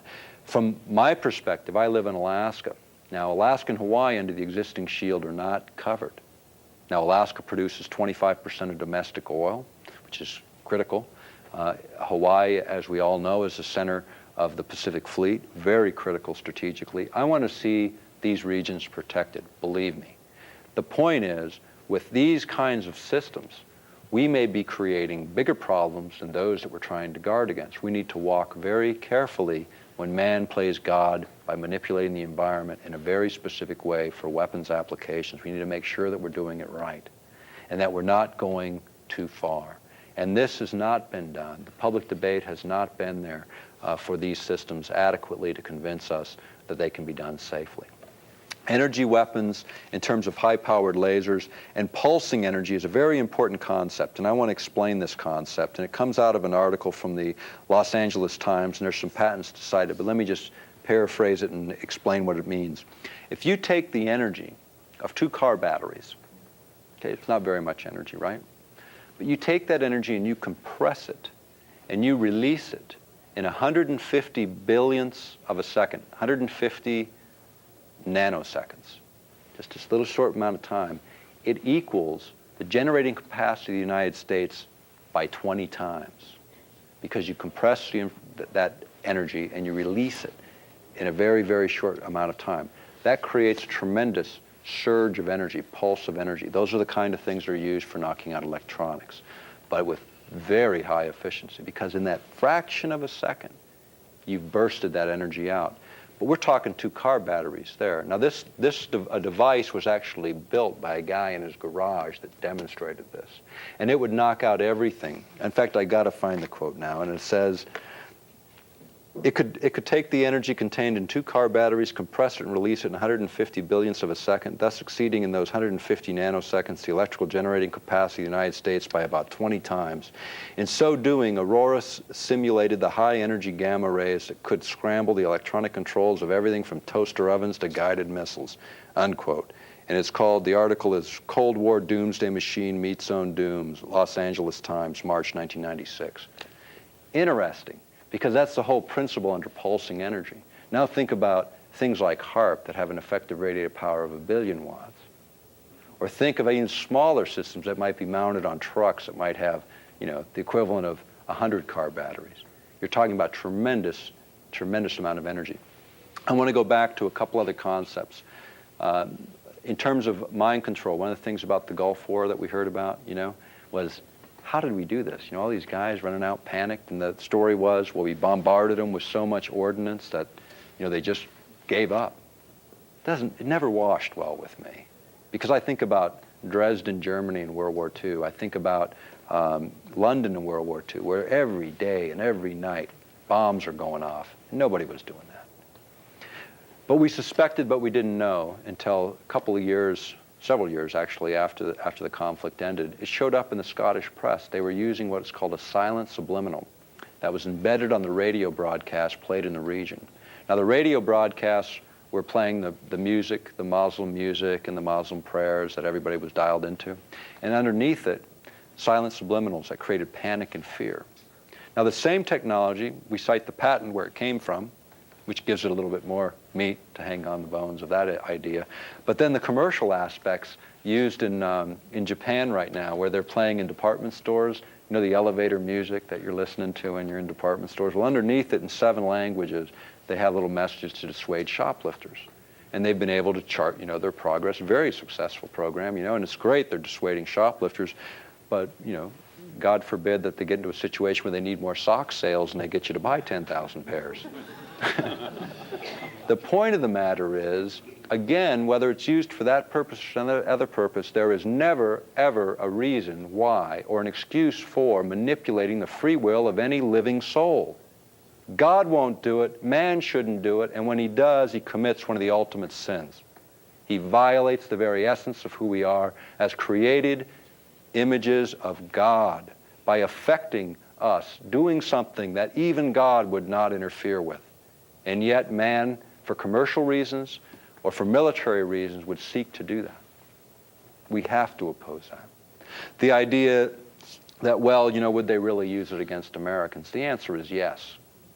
And I'll tell you, the toughest chapter to write in this book was on human experimentation. It was hard, because as we looked at each thing, and Secretary of Energy O'Leary made the statement that over 500,000 Americans had been experimented on by weapons technologies over a 40-year period. 500,000, that's how many they admit to, without their consent. Now, this involved several things. Black Americans in the southeastern United States being injected with syphilis to see how they would die over time. Native Alaskans being injected with radioactive iodine to see how they might be affected over time in Arctic and subarctic conditions. Service personnel given LSD and other drugs to see what would happen. Or worse, placed inside of trenches while atomic blasts went out in harm's way to see how it might affect them over time. School children sprayed with chemicals, biological agents to see what would happen and how disease spread through populations. We cite the sources, we cite their own documents that lay that bare. The idea they would do it, would they do it today? Think about the anthrax vaccines that they wouldn't license for general use. Think of some of the other vaccines used in the Gulf War that they wouldn't allow for general use. And yet they're experimenting on service personnel, and a failure to say yes, what does it mean for those guys? They get booted out of the military with dishonorable discharges. Maybe they go to jail because they don't have the right to say, I don't want this under my skin. And yet, they don't have the same political rights you and I have either. They can't object in the same way that we can object. Yet, the people that we're asking to risk their lives, we're asking them to risk their lives twice and to remove their choice about what goes on in their bodies. This is a fundamental flaw. And yet, the only people that can advocate for them is you and I, because they don't have the same privilege to object that you and I have. And yet it continues to this day. We need to buckle up, belly up, and say, listen, tell our congressional delegations, let people decide what goes under their skin and not the government. Let people decide, military personnel decide what's safe and what isn't. One of the other things that showed up in Revolution in Military Affairs and Conflict Short of War was the idea of injecting transceivers under the skin of military personnel. This is from 1990. So that if they were caught in a prisoner of war situation, we could locate them easily with geographic positioning systems, GPS systems. But they didn't stop there. They also suggested that any American traveling overseas should also have one of these transceivers. Because after all, you know, it's a volatile world, and if something happened, we'd want to get you out. But don't worry. We won't turn them on until you leave the country. The whole idea, again, is where do we draw the line? There's a lot to say about privacy, and one of those things is what goes on under our skin, we should be deciding, not our government. What goes into our children's heads and our heads, we ought to be deciding, not our government. The idea in the revolution of military affairs and conflicts short of war went even further, and they suggested that the new technologies that were coming would violate American principles and value to the extent in which Americans would object to their deployment. And they said, instead of stopping there where you think they would stop, they said, we need to change American values. And they created two scenarios to do that. One was to create villains, international drug traffickers and terrorists who we would look the other way when their civil rights were violated. Because after all, you know, they're big threats. The same way people thought about Jews in Germany before World War II. Because the fact of the matter is, under our system of justice, you're innocent until proven guilty. That if you suspect someone of a crime, and one of the things they suggested was we could knock out their aircraft using these new weapons, cause them to crash. And what happened if that guy who received the message heard the message as terrorists when it was really an airplane load of tourists? Could that happen in our government, as efficient as all those people are? Of course it could. The fact of the matter is, they suggested that because it was outside of the country, the Constitution wouldn't apply, and that is again wrong. When our service personnel swear an allegiance to that Constitution, it goes where they go. They represent who we are. They represent our values. They don't change our values. They represent our values in a way that we can be proud of. And the idea of presumption of innocence, juries, trials, we did not make them judge, jury, and executioner.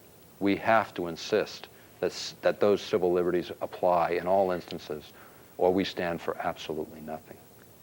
The United States has the opportunity, if they can detect all of this, follow them until they land and arrest them and give them their due process of law. Because where you start drawing that line artificially, we all are in trouble. When you think about who's tagged as an adversary, it's anyone who stands against American policy, whether it's protesters at the WTO in Seattle, protesters in Washington, D.C. this week, objecting to the World Bank and the World Trade Agreements there. The fact of the matter is, we have a right to carry our agenda. Our government should reflect that agenda in its public policy. And when it tries to influence the behavior of Americans to further their own political ends, it is fundamentally wrong and violates every aspect of our Constitution and American way of life. These systems go much, much further. There's a lot to be said in terms of privacy issues and these issues that are now upon us, and we need to reframe our thinking in a way that takes us to a much, much better conclusion. The next issue I want to cover really gets into some of the privacy questions and some of where this new technology goes in terms of privacy issues. But just before I do that, I'd like to talk a little bit about some more of the positive side of some of this science, because I think that's very important to see sort of the flip side of this equation. One of the things that comes up with mind-altering technologies are there things that might be beneficial or might be good? And there's a couple of things I want to talk about in terms of other forms of mind control that are a little more obvious to most people. The use of chemical compounds, Prozac, Ritalin, the things that we hear a lot about when it comes to small children and even adults, some of the most prescribed medications in the country. And these are really about changing human behavior, right? These are about modifying human behavior. And there was an initiative during the Bush administration that was pushed forward, and this initiative was the idea they were going to go in. It was supposed to be funded by $400 million. They were going to go into inner city schools, isolate out the people that were demonstrating rebellious kind of characteristics or non-conforming characteristics. And they had decided, this group of psychologists, that these types of characteristics manifested because of some genetic basis. In other words, these folks that were maybe with a tendency towards criminal behavior, it was genetic rather than choice. In other words, it was just another illness. Pretty bizarre. I mean, the whole idea, it goes back to Nazi Germany when they thought the same thing. The fact is, what they wanted to do is go in and test young people, interview parents at length, interview teachers at length, and then medicate inner city young people on a mass scale to modify their behavior. Now, let me say this. When I was young and in school, I challenged authority quite a bit because it was my nature, to ask questions and I felt that teachers ought to have answers, and if they had sort of pat answers that really weren't answers, I wasn't satisfied with that. Now, the difference is I was lucky I had very good teachers. I was blessed by teachers that understood that kind of inquiry wasn't a challenge to them, and they were secure enough in knowing what they knew to not feel uneasy about that. But the same characteristics that create leaders can create criminals. It depends upon how their energy is organized. If you take people that don't conform out of the picture and you not only dumb them down, but now you numb them down, you've got a problem in your next generation of leadership, because these are people that don't conform in the traditional way of conforming. They always challenge. They want more information. They're inquisitive. These are the very people that you want to get them to think in the right direction by giving them incentive to head a different direction. The reason I bring that up is when you think about mass drugging of the country, fortunately it was stopped. There were a number of psychologists that found that this whole concept of genetic correlations between behavior was ridiculous. But even in the most recent news this year, we're hearing this come up again 7 years later, being posed in the mainstream. I remember hearing Brokaw one evening saying, isn't it interesting that we might be able to solve crime as a genetic problem? This is dangerous business in terms of what could happen. But talking about sort of the other side of it, when you're using Ritalin or one of these drugs to take a hyperactive child and slow them down, or take a child whose brain activity is not fitting into the right frame to pick it up, you really don't get the result you want. You get kids that are kind of in a fog, not really focused. There's other ways to achieve this. Now, you and I naturally, when we sit down and we read a book, our brain activity flows into that right frame to where we can take the material in, remember the portions we need to remember. We do it naturally. Well, a lot of young kids don't do that naturally. And there's a number of reasons why. I mean, there's a lot of environmental factors that contribute to the problem. But one of the things that's been found to be quite useful is a thing called brain biofeedback. Now, what that is essentially you're hooked up to an EEG, these things that connect on the outside of the skin that measure brain activity, and it's fed directly into a computer, so you see in real time on the screen in front of you what your brain is doing. Now, for little kids, they don't want to see a bunch of squiggly little lines. So they design software that maybe has a bouncing ball. And when they bounce the ball at the correct level by, fooling around with their own brain activity and the way they focus their attention, they learn how to bounce that ball so that their brain wave activity is in that frame where they can learn. And what they found is after 30 or 40 sessions of about an hour apiece, most kids can learn how to focus their attention and learn without Ritalin or any other drug, and do what we do naturally. In fact, do it a little bit better than what we do naturally, because they're trained very specifically. And the difference is they're directing it, not someone else. They just learn how to exercise that muscle, if you will, the brain, in a way that allows them to learn how to focus that attention. Very, very powerful in terms of what we can do. Now, why wouldn't the pharmaceutical industry be too excited about that?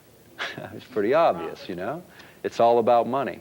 The thing about it is that's an expensive therapy. Now, everyone in this room, everyone who hears this video is going to say, I know someone who's hyperactive or has a hyperactive kid or has an attention deficit disordered kid. I want to know what we can do. First of all, this therapy is expensive. It's not inexpensive to tie up a clinical psychologist for an hour or a biofeedback practitioner for an hour 30 times. But I'll tell you the organization. There's an organization, it's a Biofeedback Association. They're based in Denver, Colorado. They're in their yellow pages. They have practitioners that are certified all over the country. It's something that communities need to pull together. Churches need to pull together. When we have those kids, find a way to get them the treatment, get them off of that Ritalin, get them off of the drugs that are really hurting them and damaging them. The biggest injustice, the biggest inhumane aspect of these weapon systems are the technology that's being developed for military applications is denied to health practitioners the very people that need this knowledge that could revolutionize medicine in this country. When you're talking about systems that can kill, you're also talking about the same systems that mean that we've learned enough about our physiology, our internal makeup, to perhaps change the shape of medicine. And I would suggest that in our lifetimes, we're going to see electromedicine as a concept become more and more mainstream. It already is in many parts of Europe and other parts of the world. It's going to be here, and it's going to lend itself to some great, great changes. The other thing I want to talk about as it reflects on all these technologies is the effect on young people in terms of military personnel. Think about what military personnel go through in their upbringing today. First of all, they're exposed to unprecedented volumes of violence through the media, through television, all the things that deliver violent messages and sort of desensitize children, young people, to violence in and of itself. Then we enter the battlefield environment. Now think about the Gulf War. The Gulf War, in the direct conflict, over 100,000 people on the other side died, and in the direct conflict, a couple hundred on the U.S. side died. Pretty extreme ratios. Now take a look at Kosovo, where tens of thousands on the other side died, and virtually no one on the American side died in combat. Now, why is that? It's because our technology is taking us further and further from the engagement itself. So now, sitting at the end of a computer terminal is a guy playing the equivalent of a video game, delivering ordnance into the battlefield, delivering weapon systems to the battlefield that are killing thousands of people. Now, the difference is when our fathers and grandfathers came back from battle, they had the smell of death still in their nostrils and a desire to not see their children and grandchildren engaged in the same thing. Because we all recognized that that's the last thing we ever want to do. Sometimes a country's called into those conflicts. But if it becomes easier and easier to engage in those conflicts, we'll be engaged in many, many more than perhaps we should be. We're making conflict and killing too easy. We're taking the humanity out of it. And we're conditioning this next generation to accept that as okay. This is one of the greatest sins, is to kill. We have to exercise a decision on whether or not we kill for our own defense, whether or not it really is our own defense, or are we protecting the interests that are quite contrary to the American value systems, to American interests? Are we just protecting multinational interests, corporate interests, economic interests that work against us as much as they work against other countries? We need to ask about the engagements we're engaged in, and we need to ask about the direction in which our wars are fought. And we need to find ways to make sure we maintain the absolute toughest decision-making matrix when we decide to get engaged. We just can't get involved in every conflict for economic reasons. It's just fundamentally wrong. Going back to sort of where some of these technologies go, and this is one of the big concerns, is one of the things that the military is very concerned about is the media attention to conflict. Because obviously, as we saw in the Gulf War and we saw in Kosovo, as soon as the photos start coming back, we all get real excited because we don't like the idea of particularly innocent civilians getting killed. And it happened in both conflicts. I mean, we can go back and look at all those photographs and think about it, and it ends up shutting down the effort. So getting the media removed, non-lethal weapons are one of the things that they came up with, because if there's nothing to photograph, there's no carnage to photograph, then it doesn't make the 6 o'clock news and doesn't generate the kind of concern that people with values, ethics, and morals might have when they watch people get slaughtered. The other side of that is non-lethals are not really non-lethals. In fact, everything you see in the military literature talking about them, they say, yeah, there is a certain level of lethality that can occur with these weapons. And they lay out a couple of things. Let me give you an example. One of the things that came up, sticky foam, we hear about it in all the media reports. This is stuff that they spray and you're stuck, and you can't go anywhere. And they discovered that it really didn't help much, because if they had a gun, they were stuck by their feet, but they're still shooting the gun. So they decided to solve this. So they inject electricity into the sticky foam. So now your muscles convulse and you just pull the trigger randomly. It's just bizarre. This is non-lethal. But think about non-lethal. Think of sticky foam on your face. What would you rather have? Suffocate to death or a bullet in the head? The fact of the matter is non-lethals can be very lethal. Pepper gas, the things they used in the WTO. The gases they use there against American citizens, do you realize that you can't use those same things in combat? It violates biological and chemical treaties. and that treaty has an exemption in it. It's domestic use. What you cannot use against a declared enemy, you can use against your own citizenry. And over 100 people have died from pepper gas in the United States because they have lung disorders that cause asphyxiation, because you have asthma or something where that really affects you and kills you. Non-lethality, according to the military's own definition, is a weapon that doesn't kill over 25% of the time. A Claymore landmine does not kill over 25% of the time, and it's far from non-lethal. Because it doesn't usually kill, it usually just takes feet off and legs off, but you might live through it. Blinding lasers, remember when they came out? The idea that you could blind somebody permanently using laser weapons, and they were quickly outlawed by international convention within months of being discovered by the average person in the public when the media finally took the issue up. Many of these systems, these weapon systems, would be equally objectionable to the mass of American public and the world public if they knew they existed. And this is, again, part of our work is to carry these issues out there. And just since this book's been out, when we tabulate up the amount of radio we've done on the subject, we've probably hit a good 30 million people so far. And that's increasing. We do a lot of things to get the issues out. But the issues have to get out because that's the only way in which things will shift or change to any degree. One of the other things is this idea of black projects, which comes up all the time. You know, what is a black project? It's a project by the military or intelligence community that's so secret even the United States Congress doesn't get the information. A handful, a dozen or so or less of our congressional leaders actually get to know something about these projects. But they get to know about it in a closed room behind closed doors with one team that has a very specific agenda is only going to inform them to the degree in which they feel they need to inform them to get the money. Now, how much money is involved? The United States Air Force budget, according to the Washington Post, in 1997, 40% of the Air Force equipment budget. That's a huge budget. Remember, a new bomber is about $1 billion. 40% of the Air Force equipment budget alone was for black-funded projects. This is a huge amount of money with no accountability. Accountability really is the issue, because as we move into the privacy questions, this is where sort of the rubber meets the road. Because as the government becomes more opaque and more difficult to look inside of, to see what's going on, our lives become increasingly transparent. Essentially, at this point in our history, what we used to think of as private is now available to anyone with a will to know. I mean, whether it's what they're scanning in the grocery store, your medical records, any public records that are digital, any medical records that are digital, virtually anything in a computer bank dealing with your finances is available to anyone with the will to get that information.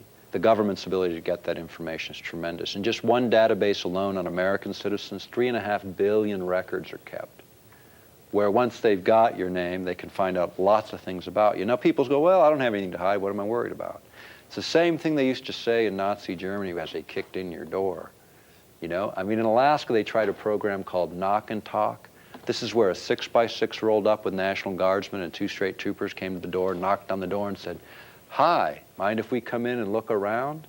They did this in Chicago and they did this in Puerto Rico also. And Alaska's the last place you want to do this because, you know, we're pretty non-conforming up there. We still have a little bit of a frontier spirit, and there were a lot of state troopers booted off the front porches of a lot of Alaskans. Lasted about 2 weeks. The fact is, this kind of approach to invasiveness is happening. And we have to look at privacy differently. What we used to think about when someone came to our door is privacy began at the threshold of our doorway. We have to think in different terms. Our digital doorway, the information that is held on us, is just as private as what is across our threshold. Because we haven't drawn that line is only because our law has not caught up with our technology. Technology, since the invention of the wheel to where we are today, is doubling every 9 to 10 months. That is a tremendous rate of change. Where does that take us into the future? According to April's issue of Wired magazine, Sun Microsystems, it's the only one making money right now in the fall of the stock market. They're one of their primary scientists and founders said that within 30 years, computers are going to be 1 million times more powerful than they are now. In our book, we say in 10 years, they'll be 1,000 times more powerful, which is about right as you extrapolate things out geometrically. Now, what does that mean? That means one of two things. Either the computer on your desktop is going to be a million times smaller in 30 years, or a million times more powerful. Now think about the capability that's involved when you start to miniaturize technology. And what that miniaturization is referred to is nanotechnology, things on a 1/billionth scale, nanotechnologies. Now, you have nanotechnologies on one hand, you have information technologies, which we all understand, computers and the like, and then next to it you have biotechnologies, things like cloning, growing brain cells on circuit boards, which they now can do on substrates of electronic circuits. Now, brain cells, they go, well, you can't do anything with a brain cell unless you got neurons. And this was the big trick. How do you grow neurons? Well, 3 weeks ago, the Salk Institute, you can go to their website and see it, announced that they grew neurons. Now you can grow neurons and brain cells and merge them into electronic circuits. That technology exists today. Now, as it advances and you combine information, miniaturization, and biotechnologies, you'll form a new science. Because when you look at sciences, it's always that way. If you go back in time, sciences tend to merge and form new forms of science that get new names, and we introduce those. And like nuclear science, that didn't exist 100 years ago, now it exists. Everything kind of gets combined, but what is it the outgrowth of? A lot of other types of engineering and sciences merging together. The same thing happens when these merge, except you're talking about super machines. In fact, what is projected in the next 30 years is machines that are capable of thinking and reasoning on their own, evolving themselves. In other words, machines that can build new machines. And as they build new machines and look at their logic circuits, and they look back at what humanity's doing, how will they view humanity? With the kinds of things we do to the planet. The kinds of things that are spoken about in Revelations 11:18. How will they view us? As viruses, or will they view us as parasites on the planet? Will we be a hazard to their health? It's an interesting concept, and it's the concepts that are painted by some of the leading scientists in the world right now and looking forward into the future. I mean, literally right now, even in this month. We lay a lot of that foundation months ago when we were researching and writing this book because we see it coming. Now, the fact is, where does all of that go? If you take the acceleration, you talk about microcircuits, microchips that people keep bringing up. Well, the first references we saw to them were in military documents going back to 1990, and we cite them. But think about the computing power of a modern desktop computer being able to be reduced to the size of a grain of rice. That is powerful. What can you do with that? You're starting to see it in the mainstream media. You see the ad of the guy going through the grocery store, shoving stuff under his coat, and he gets out, and then he runs out the door, and the cop chases him and hands him his receipt. It's because they figured out everything he took, they figured out who he was, and they sent him the bill and debited his account. That type of advertising is conditioning us for what's coming. Okay, it's right around the corner because they're already promoting it. We show the technology, we show the patents, we show how that rolls up. It's coming and it's not too far off. The reality is they're doing it for our own good. Another example is when you go to the bank and they ask you for your thumbprint now to cash your check. Call the bank and tell them you're moving your account unless they quit doing it. We did it in Alaska. When a bank got sold to a new bank, we said, look, we're moving our accounts. We're telling all our friends. I do a lot of radio. I'm going to announce it to the world. And you know what? The new bank, when it came in, doesn't require that. You got to say no. We'll move our money elsewhere. If they won't regulate it at the national level, talk to the little guy who's your state senator, your state representative, and make them install laws at the local level, because you can. That's what's happening in our state. We can do it where the rubber meets the road, where you can eyeball these guys and tell them what you object to. Thumbprints, for kids, they may not think about it. We think about it because we always equated that with criminals. We didn't think about it the other way. Bill Clinton, a few weeks ago, he announced a new initiative. This is kind of interesting. He does these executive orders periodically that are supposed to be so wonderful. Well, this one was to forbid being able to use genetic information of federal employees, not you and I, protecting federal employees, public servants, giving them another layer of protection that you and I don't have. Does that make sense? I mean, what they're saying is they want to restrict that availability of that genetic information because an employer who sees a predisposition to some illness may say, look, I don't want to hire this person because they might get sick in 10 years or whatever. Or maybe they'll have bad criminal genes, right? And maybe they're really thieves in wait. This is ridiculous. The idea that this information should be protected from one group of people and not all of us. We are equally, we deserve equal protection under the law. It's a basic principle. We keep hearing them say it on the television in the last 3 or 4 weeks over other issues. Equal protection under the law. Ladies and gentlemen, we need that equal protection of the law. If there needs to be surveillance, let it be of government offices so we can find out what our employees, our public employees are doing, rather than the other way around. It's an upside-down equation. Wouldn't it be nice if a parent with a restricted code could access their kid's classroom and see what's going on? To find out if their kid's behaving, if the teacher's actually teaching? Wouldn't it be nice to dial into the road maintenance crew's lounge to see how much coffee they're drinking in a day? Or how about dialing into some other office where they're really understaffed and say, hey, wait a minute, we got all these guys sitting around here for 3 days.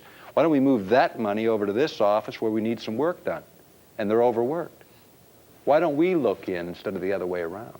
We have the technology. We have the capability. And why shouldn't we be able to observe our public employees? And you know what? They're some of the most protected people in the country in terms of privacy. We cannot look in by law in this country and do any of that without a major change in the law first.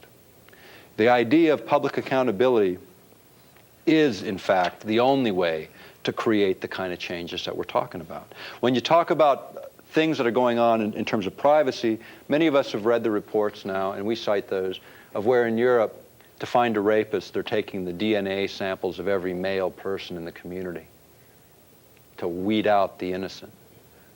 Where's the presumption of innocence there? And people are doing it. People are walking in, giving their blood samples. Their DNA, the most sacred part of who you are, the blueprint for your life. What God gave you as an individual to lay out who you were going to be. And they want to put it in a data bank and make it available to whoever wants to look at it. This is fundamentally wrong. This is no different than kicking in your bedroom door. It is fundamentally wrong. The idea that people are signing up and doing it, where things have really gotten out of hand is Great Britain, where they started installing cameras. Now, when you come and go from the country, you are photo imaged.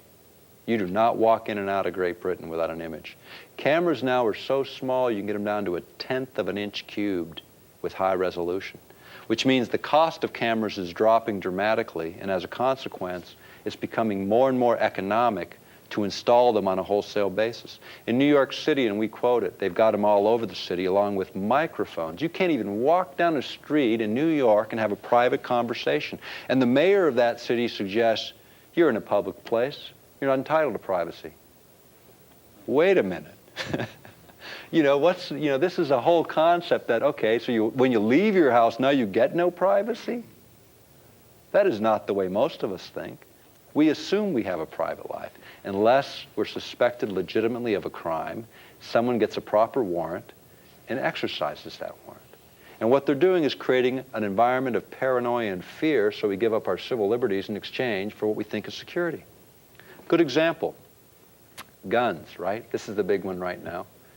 15,000 people in America got shot and killed by guns last year. Seems like a big number.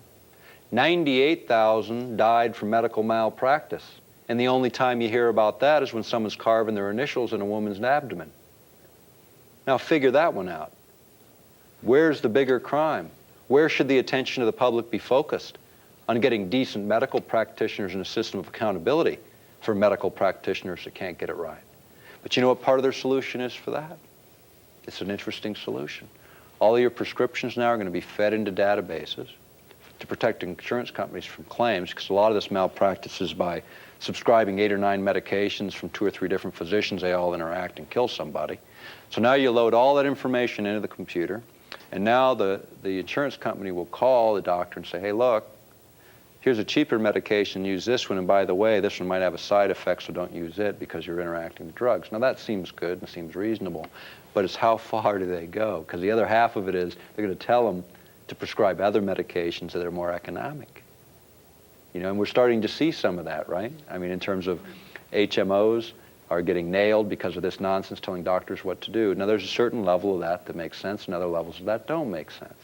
We need to look at our technology, we need to protect our civil liberties, and what's available to government or anyone else needs to be protected. AOL got in trouble. Okay, they got in trouble because people were diving in, using that system, diving into medical sites, and trying to find information on perhaps an illness they had or maybe a family member had. And then they were giving that information to people advertising stuff, right? So they could target you in terms of selling to you. Well, the problem is, this is your medical information. This is, they don't know whether it's you or a family member or who, but they have no right to sell that. They got in big trouble. They had to stop. The fact is, if they can do it, they will do it. Zbigniew Brzezinski said it himself. He said no matter who is in power, liberal or conservative, the inclination to use this technology and to do so to further their political ends would be greater than their good sense to restrain. Now, that was 1971. The European Parliament, you know how they refer to these weapon technologies? They call them the technologies of political control. Because if you can control the attitude and behavior of populations, you run the game. If you can control what is public and what is private, you run the game. Think of the WTO. Now, anyone who was there protesting, and I agree with one aspect of what happened there. Anyone who was violent deserved to be dealt with swiftly and harshly under the rule of law. But the vast majority of those people were like you and me. In fact, if it was happening in this neighborhood, I'll bet you most of the people here would have been out on the streets saying, hey, we don't like the WTO. But you know what? As soon as you make that position, you're in opposition to the policy of your government. You are an adversary. If you read the documents that we cite within our book, you'll see really clearly what an adversary means. It means you're subject to higher monitoring, higher review of what you do. And you think, well, I'm just a face in the crowd. You're right. You're a face in the crowd. And you know what? They can scan all those faces in the crowd. We show the patents that prove it. And they can digitize that information. They can match it off against driver's license, passport records, mug shots, and any other photographic image they have of you and tell who was there. And then they can tie that data into all kinds of stuff about you personally. And if you show up in 2 or 3 of these, you might become a target because now you're in this club of adversaries and be dealt with in the same way that people were dealt with in the 60s when they were involved in the civil rights movement. The only difference is you've got huge technologies capable of doing a much more efficient job than they could do then.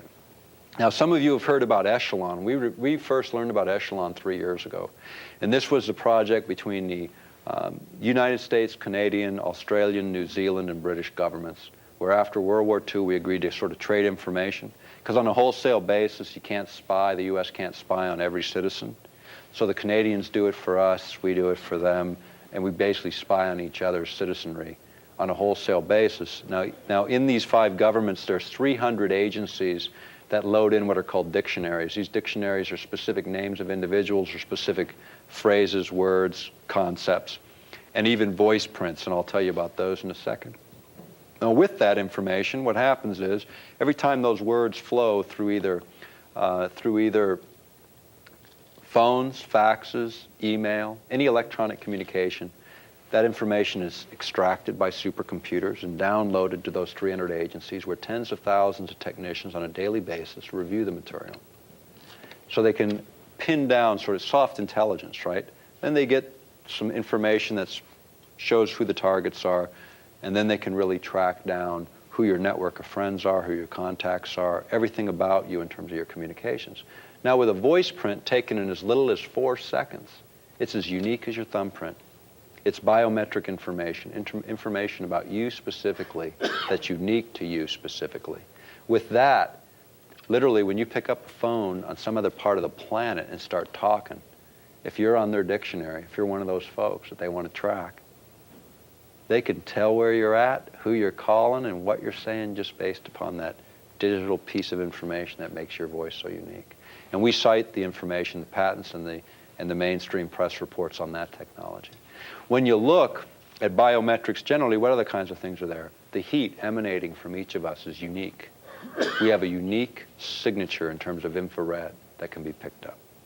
When they look literally through your house, and they got in trouble for this because they tried to introduce some of this as evidence without warrants. You know, they were driving by, looking through someone's house, getting information, then they went in and got warrants, and they got it all thrown out because they didn't have a warrant to look literally into your bedroom, because that's what they can do. If you ever looked, next time you go to the airport, you know the old machines that used to scan your luggage, you know, they just pick out the metal objects and they jump out. Take a look around the screen and see what they're looking at now. You can see everything in there. The plastic hair dryer, you know, everything that's in there, your camera, everything. It breaks down so you can see it in a three-dimensional image within that camera. That same technology can go right through your house with what's available now. And what's available in the future is even going to be more radical. Now, you may not think anything of that, but you know, when you think about privacy, again, these are the thresholds that we don't believe technology should cross. Because we have a technology does not mean we have to use it. The idea of genetic connections to our behavior or health is ridiculous in the sense that we don't know if something shows up in our genetic structure about our health, whether or not it'll ever manifest. Or whether maybe you're going to get an illness, but maybe it's going to be when you're 90. You know, and the things that deal with behavior really have to do with choice and free will, not chemical makeup. But any time that you can use chemical or biology, then that means you can use chemicals and biology for changing it. That's what Ritalin and Prozac are all about, changing our behavior. They're even talking about chemicals that can be evolved, and we cite those, where you can sort of pick your personality off a shelf. Now, this is nonsense. This is not what human beings were meant to do.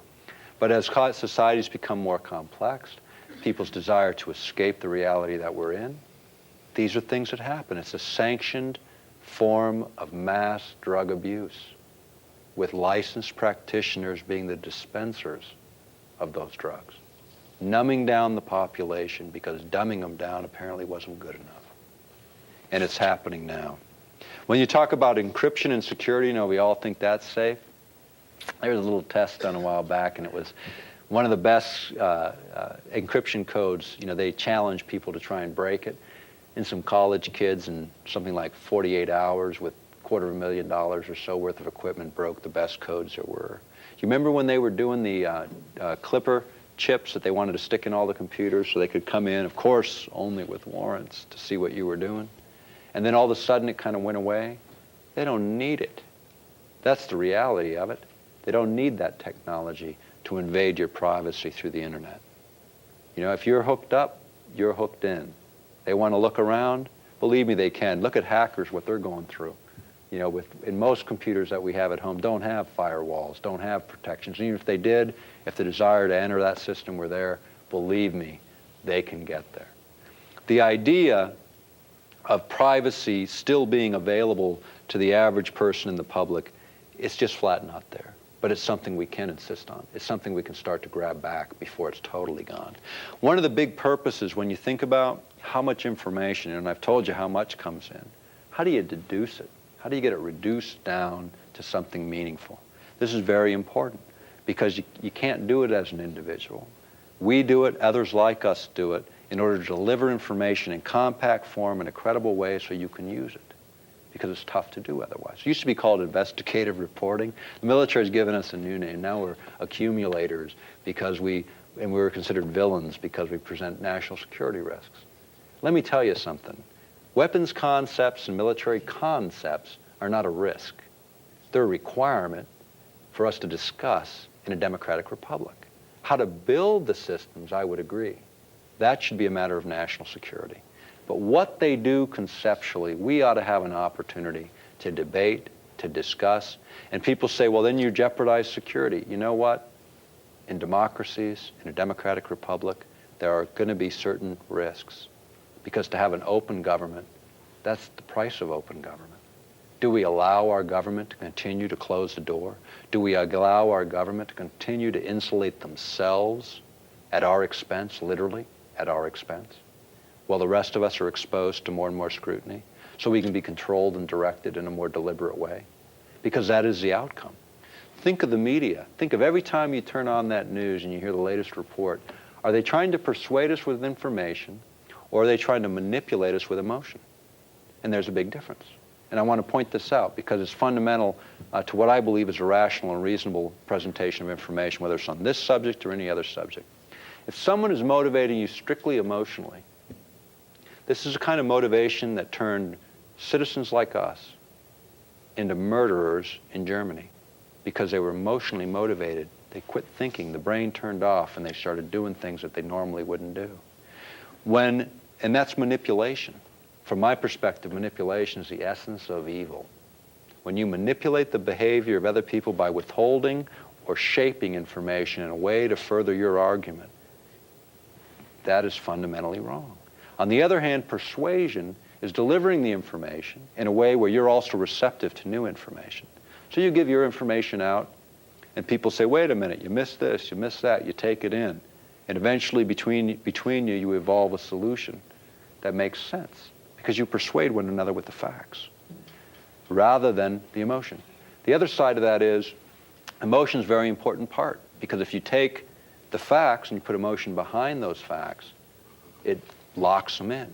You think about them, you lock them in, you're attached to them, they mean something to you.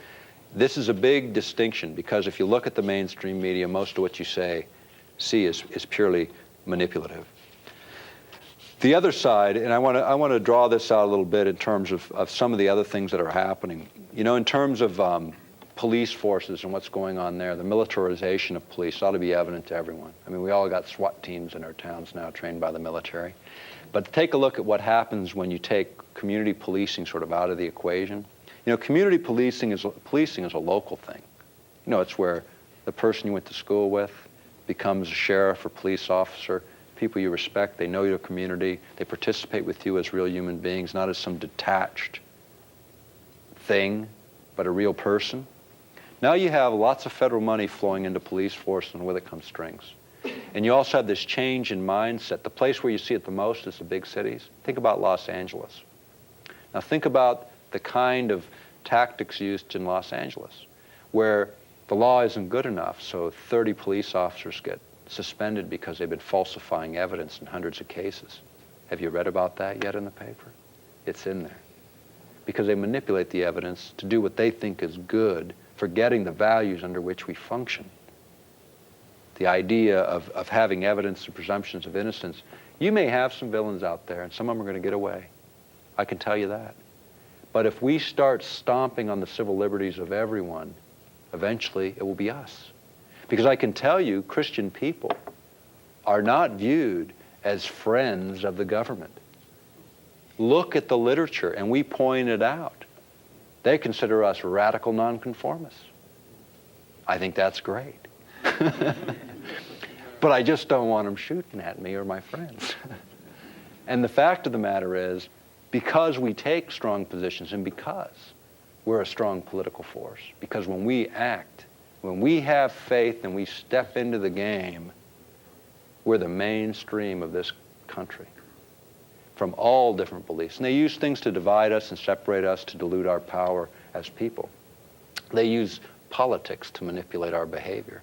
What was interesting about our work in Europe, this was the classic, is we had conservatives and Greens and social democrats, which would be the equivalent in the United States of having Republicans and Democrats and independents all working for the same thing.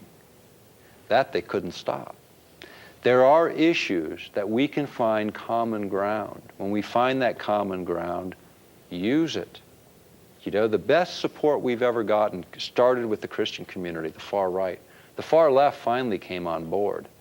I don't have much respect for a lot of the folks in the far left, but I know one thing.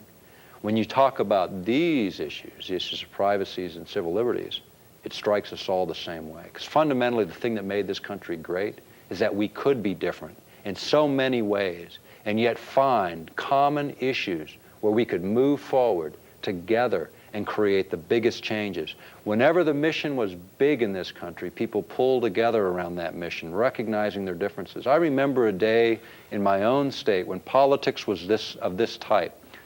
Republicans and Democrats would go head to head, beating the heck out of each other.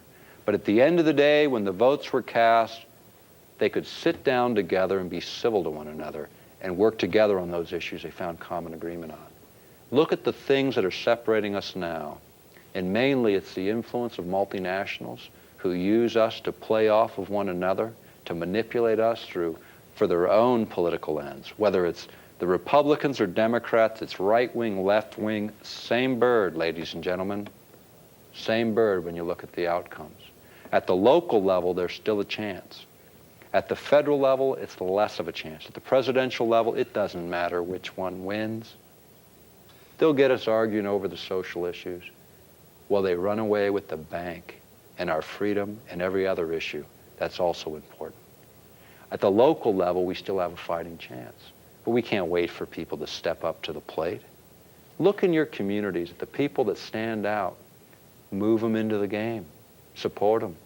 Convince them to run for those local offices. Get them involved in local politics. Get them involved in your state legislatures. You can still make a difference. Prophecy is here, and I'm not saying I'm a prophet. I'm a researcher. I deliver science. But that science, I believe, supports what we're seeing the prophets of old and the prophets of new say. But prophecy is to warn us. It's to send a message to us. It's not to condemn us to death. It's to say, hey, wake up, change the course, take an action. Faith is that simple thing that I said earlier. Step into the game. Somebody asked me, well, is there a group we can join? Is there something we can do? You know, this always comes up, and you know, I've done a lot of organizing in my life. And you know, people say, well, you don't look that old. I'm 41. I've got 5 kids from age 6 to age 22. So I've seen a little bit there too, so I know what families are about. But I can tell you, it's a matter of stepping into the game. You don't have to wait. Remember that leaderless revolution I was talking about? You're it. There's more power in this room than is needed to change the very face of the planet. Period. I've seen it happen. I've seen it with a handful of folks. We started our work 7 years ago in this particular area with a mortgage on our house. We sold a little bit of property. And to date, we've made and spent over $1 million on this effort internationally. I mean, every month we kind of wonder what's going to happen the next month because we put it right back in the work. But nobody could have told us 7 years ago that we could have done that. And we did it because of people like you doing something. The fact is, as soon as you start taking actions, the rest reveal themselves. And there's a big difference. You know, when you're up against the wall and you want to do something, you just know you got to do it. And we've all been there, right? You really believe in something and you know you got to do it, and you fight and you struggle and you get to the other side. And when you get to the other side, you go, oh, God, rescue me from this.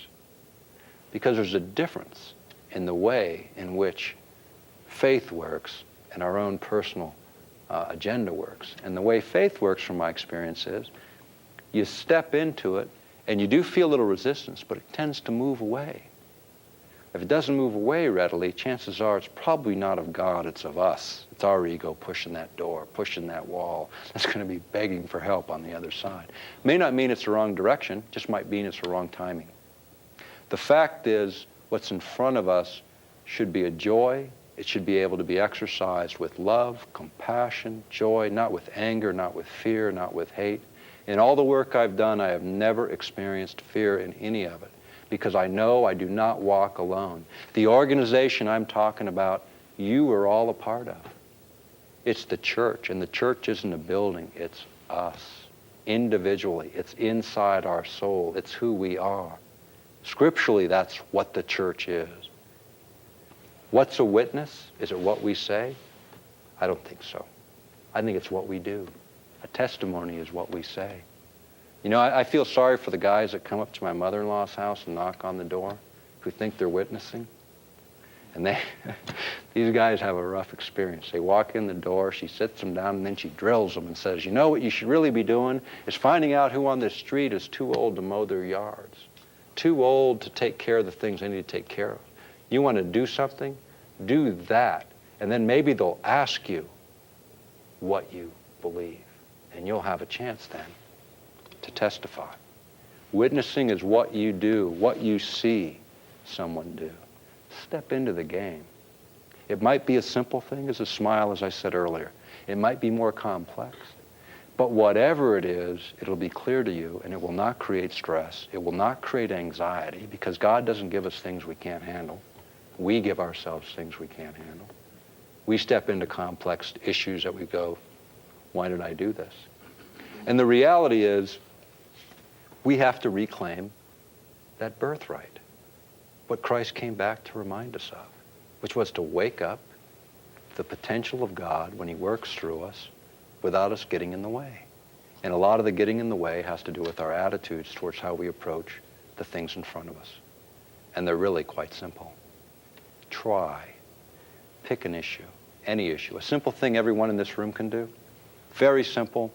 First of all, commit to continue to look for the truth. If you're not a Christian person, commit to that, and you'll lead yourself down a spiritual path that you maybe didn't bargain for. But don't sell yourself short. Commit to a search for the truth. Secondly, do something simple to demonstrate that search, that effort. Take a piece of white paper, on it, write something that you can do in 10 minutes. Write a letter to a friend, talk to a friend, make a phone call, read something meaningful and pass it to somebody. Whatever it is, call a radio station about an issue you're mad about. Whatever those things are, put it on a white sheet of paper and slip it in with your bills, because you'll see them every month. And when you pull them out, do that one thing. As you're struggling through that financial part of your life, which for most families is the most stressful part of their life, take and do something that's good for someone else that makes you feel good, that furthers your faith, that demonstrates your capacity and capability. Simple thing, 10 minutes. And I'll guarantee after a year of doing it 10 minutes a month, you'll probably find yourself doing it a lot more, because it's a really thrilling experience when you start to see the fruit of that effort. And you'll get excited about it. You won't feel stressful, just the next thing will show itself. And that example, pass that on. That's the organization. The organization is, you're standing in it. Whatever you do, there's millions of other people doing something just like it. Trust that. It's unstoppable. It's incredible. It's what Christ came to tell us.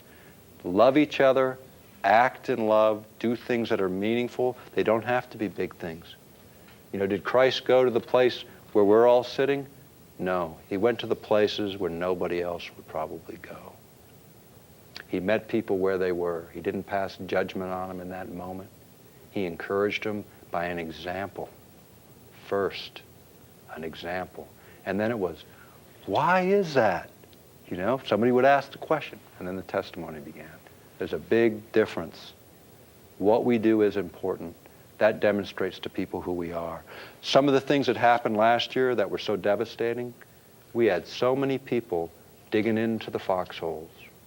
People who believe in eternal life worrying about death. Sad situation. It's one thing to be secure and be prepared. It's another thing to be motivated by fear, because it's not from God. And I'm not saying that because we should feel guilty and uptight about it. I'm saying it because we need to recognize that what people need to see in us is honest effort to make a change, to make a difference.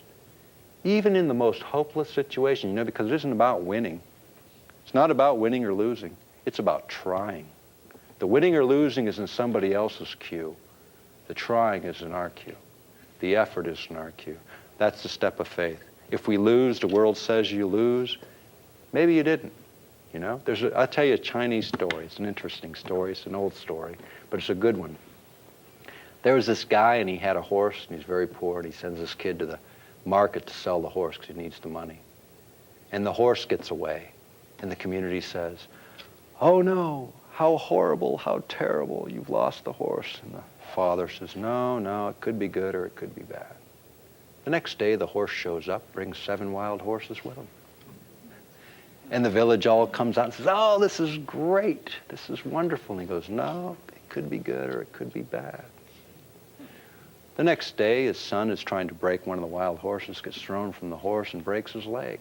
The village comes and says, oh, this is horrible. He says, no, it could be good or it could be bad. And the next day, the military comes through, grabs all the young men for war except for the guy with the broken leg. And the moral of the story is, what looks bad may not be bad. It might be the lesson we need, or it might be protecting us from something else.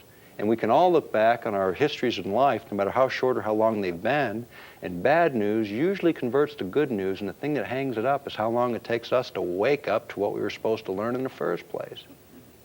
You know, I learned it young. I learned it with the loss of my father. He died when I was 12 on a plane crash, disappeared, never was found.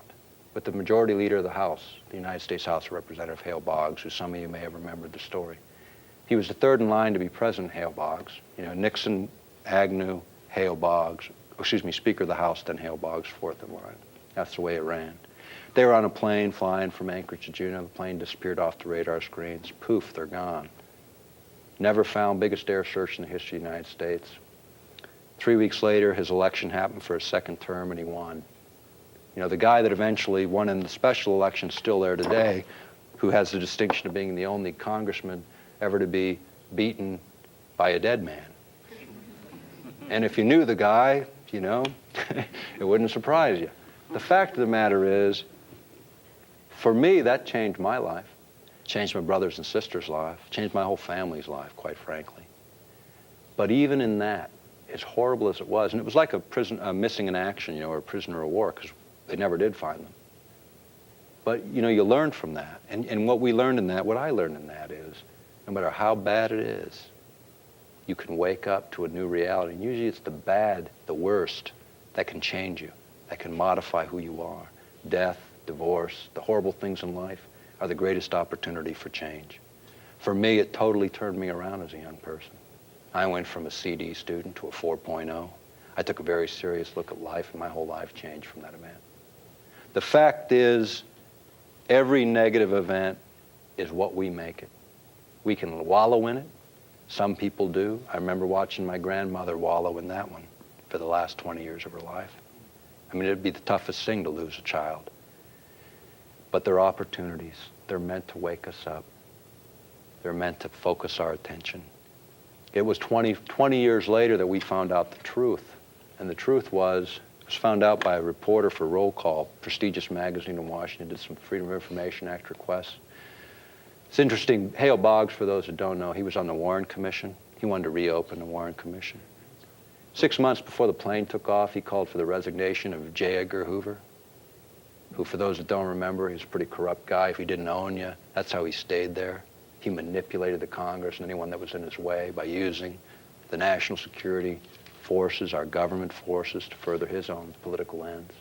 They found out that a couple of people had come into an FBI office in Long Beach and said, hey, we located the plane, there's 2 people still alive, surveillance technology, really good stuff we had back then, back in the early 70s, as far back as that. 3 days later, they came back and said, hey, why haven't you gone and picked them up? There's 2 people there. Here's their coordinates. Those telexes went to Washington, D.C. to J. Edgar Hoover's desk, and that's where they sat for 20 years. And we got them. You know, we got them under, you know, from the reporter that did the story. You know, with all the names, of course, blanked out, so no one's held accountable. And, you know, for my mom, it ended her political life. She left Alaska. That was it. You know, for the rest of us, it was another further motivation, because we suspected that. As kids, even growing up, we'd seen enough of government to know what it was about. And people doing good things don't last long when they're the only leadership. The thing I can tell you is, when we capitalize on who we all are and begin to act accordingly, those things will not happen. We need to open the doors of government. We need to provide mechanisms that allow people to come forward and tell the truth. Look at what South Africa did. This population of blacks suppressed by an oppressive government. What did they do when they got their government back? Did they throw everyone in jail that had oppressed them? No. They gave them an opportunity to come forward and disclose the truth. In exchange for that truth, they got forgiveness. These are fundamental Christian ideas. Let people tell the truth and be forgiven. Provide the mechanisms in government that allow people to step forward, identify the truth, because I can tell you, when we see the truth of what's happening in our government around these issues and countless others, this government will change. We need to find those mechanisms, create those mechanisms, starting at the local level. We've done it in Alaska. We've got systems in place that allow for some accountability and opportunity for average citizens and other government employees who have something to say to come forward. But we need to carry that further. We need to carry that into our federal system. There are a lot of things still hidden in darkness that need to come into the light. And if we don't insist on the changes, we'll never have the opportunity to take the government back that we own. Science and technology is what makes governments strong. Think about it. Chinese are making 50 cents a day. Russians are making, PhDs are making $50 a month. And they're controlling technologies that make them our biggest threats. And why? Science and technology is what makes governments strong. But you know what's behind science and technology? You know what's behind governments and our way of life? It's you and me. We make the government what it is, or not, by our apathy. People say, oh, no one participates. 15, 16% show up to vote. I say, hurrah, you only have to convince 8% that you're right. You know? Is it good news or is it bad news? Depends on how you look at it. Take control of the government, know the science and technology, the things that make government strong, and we can regain our freedom. And together we can walk towards that 1,000 years of peace. Thank you very much. Let's give him our appreciation. Good job. Good job. Absolutely. Now, folks, the question is, what do you do with all of this information? How do you respond to it? Well, I'm going to use this analogy. You know, Romans 3:23 says, for all have sinned and come short of the glory of God. We've all sinned. We've all made mistakes. Every one of us has made mistakes. How do we get to heaven? Ephesians 2:8-9 says, for it is by grace you are saved, through faith, and that not of yourselves. It is a gift of God, not of works, lest any man should boast. Okay, so what does that mean to us? Let me give you an analogy. If I can hold this microphone and take my watch off at the same time. All right, let's say, for example, I were to say to you, brother, if I were to say, I tell you what, I'm looking at my watch, gold watch, and if I were to say, tell you what, if you sit there for 5 minutes more, I'll give you this watch. Is that a gift? No, that's a wage. He had to do something for it. You see, the gift of eternal life is exactly that. It's a gift. If I were to say, tell you what, I'll sell you this watch for $1. Is that a gift? No, that's a bargain. Amen? But if I were to say, tell you what, here, you can have this watch. Now that's a gift. But when does it become his? When he reaches out and takes it. But see, he's not reaching out to take it. But I tell you what, at the very instant he flinches, I'm ready to pull it back. And you see, it's exactly that same way. Jesus is reaching out to you every day of your life with eternal life. He's saying, here it is. Take it. It's free. You can't pay me for it. You can't earn it. Only the difference is he's not ready to jerk it back. He is offering eternal life to you every day of your life. And you know what he's saying? He says, here, take this eternal life. Come to paradise. Live with me forever in peace and joy and happiness, where there's no more tears. There's no more growing old. And you know what a lot of Americans are doing? No, not me. I want to burn in hell. I want to spend eternity. I want the worms to come out. I want to burn all of that. That's not what they're saying. But that's what they're saying. Amen? That's exactly what they're saying. And all the time, all of their life, Jesus is reaching out, saying, here it is. Eternal life. Take it. Just reach out and take it. And yet some people are saying, not me. I don't want to be happy for eternity. Peace, prosperity. I mean, unbelievable. It says that the mind has not seen, eye has not seen, or the mind has not conceived of what God has laid up for those that love Him. And all we have to do is reach out and take it. So the question then becomes, all right, if we want to reach out and take that eternal life, then how do we do it? Romans 10:9-10 gives the answer. It says, if thou shalt confess with thy mouth the Lord Jesus, and shalt believe in thine heart that God has raised him from the dead, thou shalt be saved. For with the heart man believeth unto righteousness, but with the mouth confession is made unto salvation. What's that saying? It's simply saying, folks, it's not enough to say it and not believe it. And it's not enough to believe it and not say it. You got to say it and you got to believe it. Now, I'm going to take it a step further. Let's say, for example, that, I'll get back up here. Let's say sin is right here.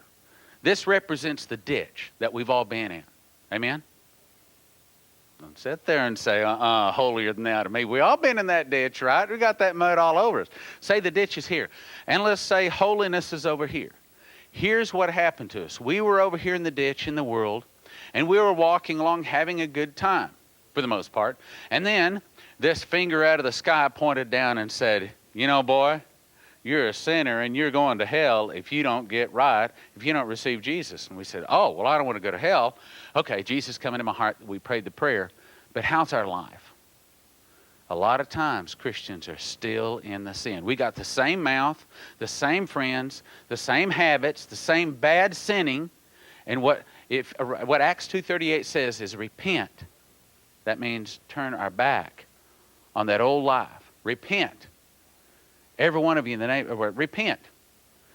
Every one of you in the name of Jesus Christ for the remission of your sins, and ye shall receive the gift of the Holy Spirit. So what does repent mean? It means walk away from it. Now, does that mean that we can walk from sin to holiness in one step? No. It is a step-by-step process. He says, be ye holy, for I'm holy. If you love me, you keep my commandments. Pick up your cross and follow me. It's a step. We have to resist the devil, and he will flee from us. And I find that there's a lot of Christians that have never made a commitment before men and before God to live without sin. They said, Jesus, come into my heart, but they're still in the ditch. We got to get out of the ditch. We got to walk. Does that mean we're going to be perfect? Does that mean we ever make it over to holiness? No, especially not by ourselves. But we can do all things through Christ, which strengthens us. So what we need to do is work towards holiness. I find a lot of Christians have never made a commitment to live a holy life before God. Now, it doesn't mean that they're perfect, but it means the objective to be is perfect. Now, I also find that a lot of Christians have never said, God, you can have the steering wheel to my heart.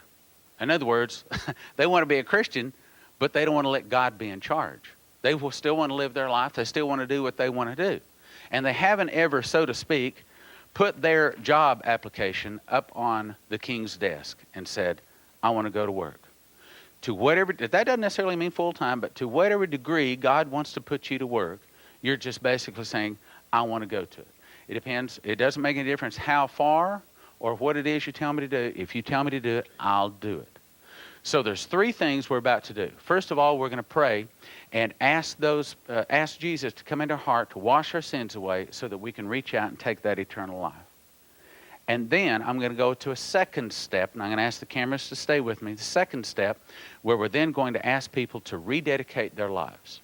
So let's all bow our heads, no one looking around. Yes, you may have prayed this prayer before. I pray it every day. Let's say it again all together. Dear Heavenly Father, I admit I'm a sinner.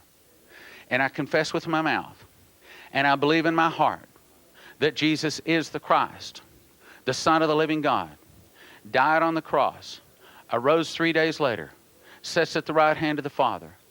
Ask him to write my name in the book of life. Keep me holy and save me in the day of trouble. In Jesus' name, amen.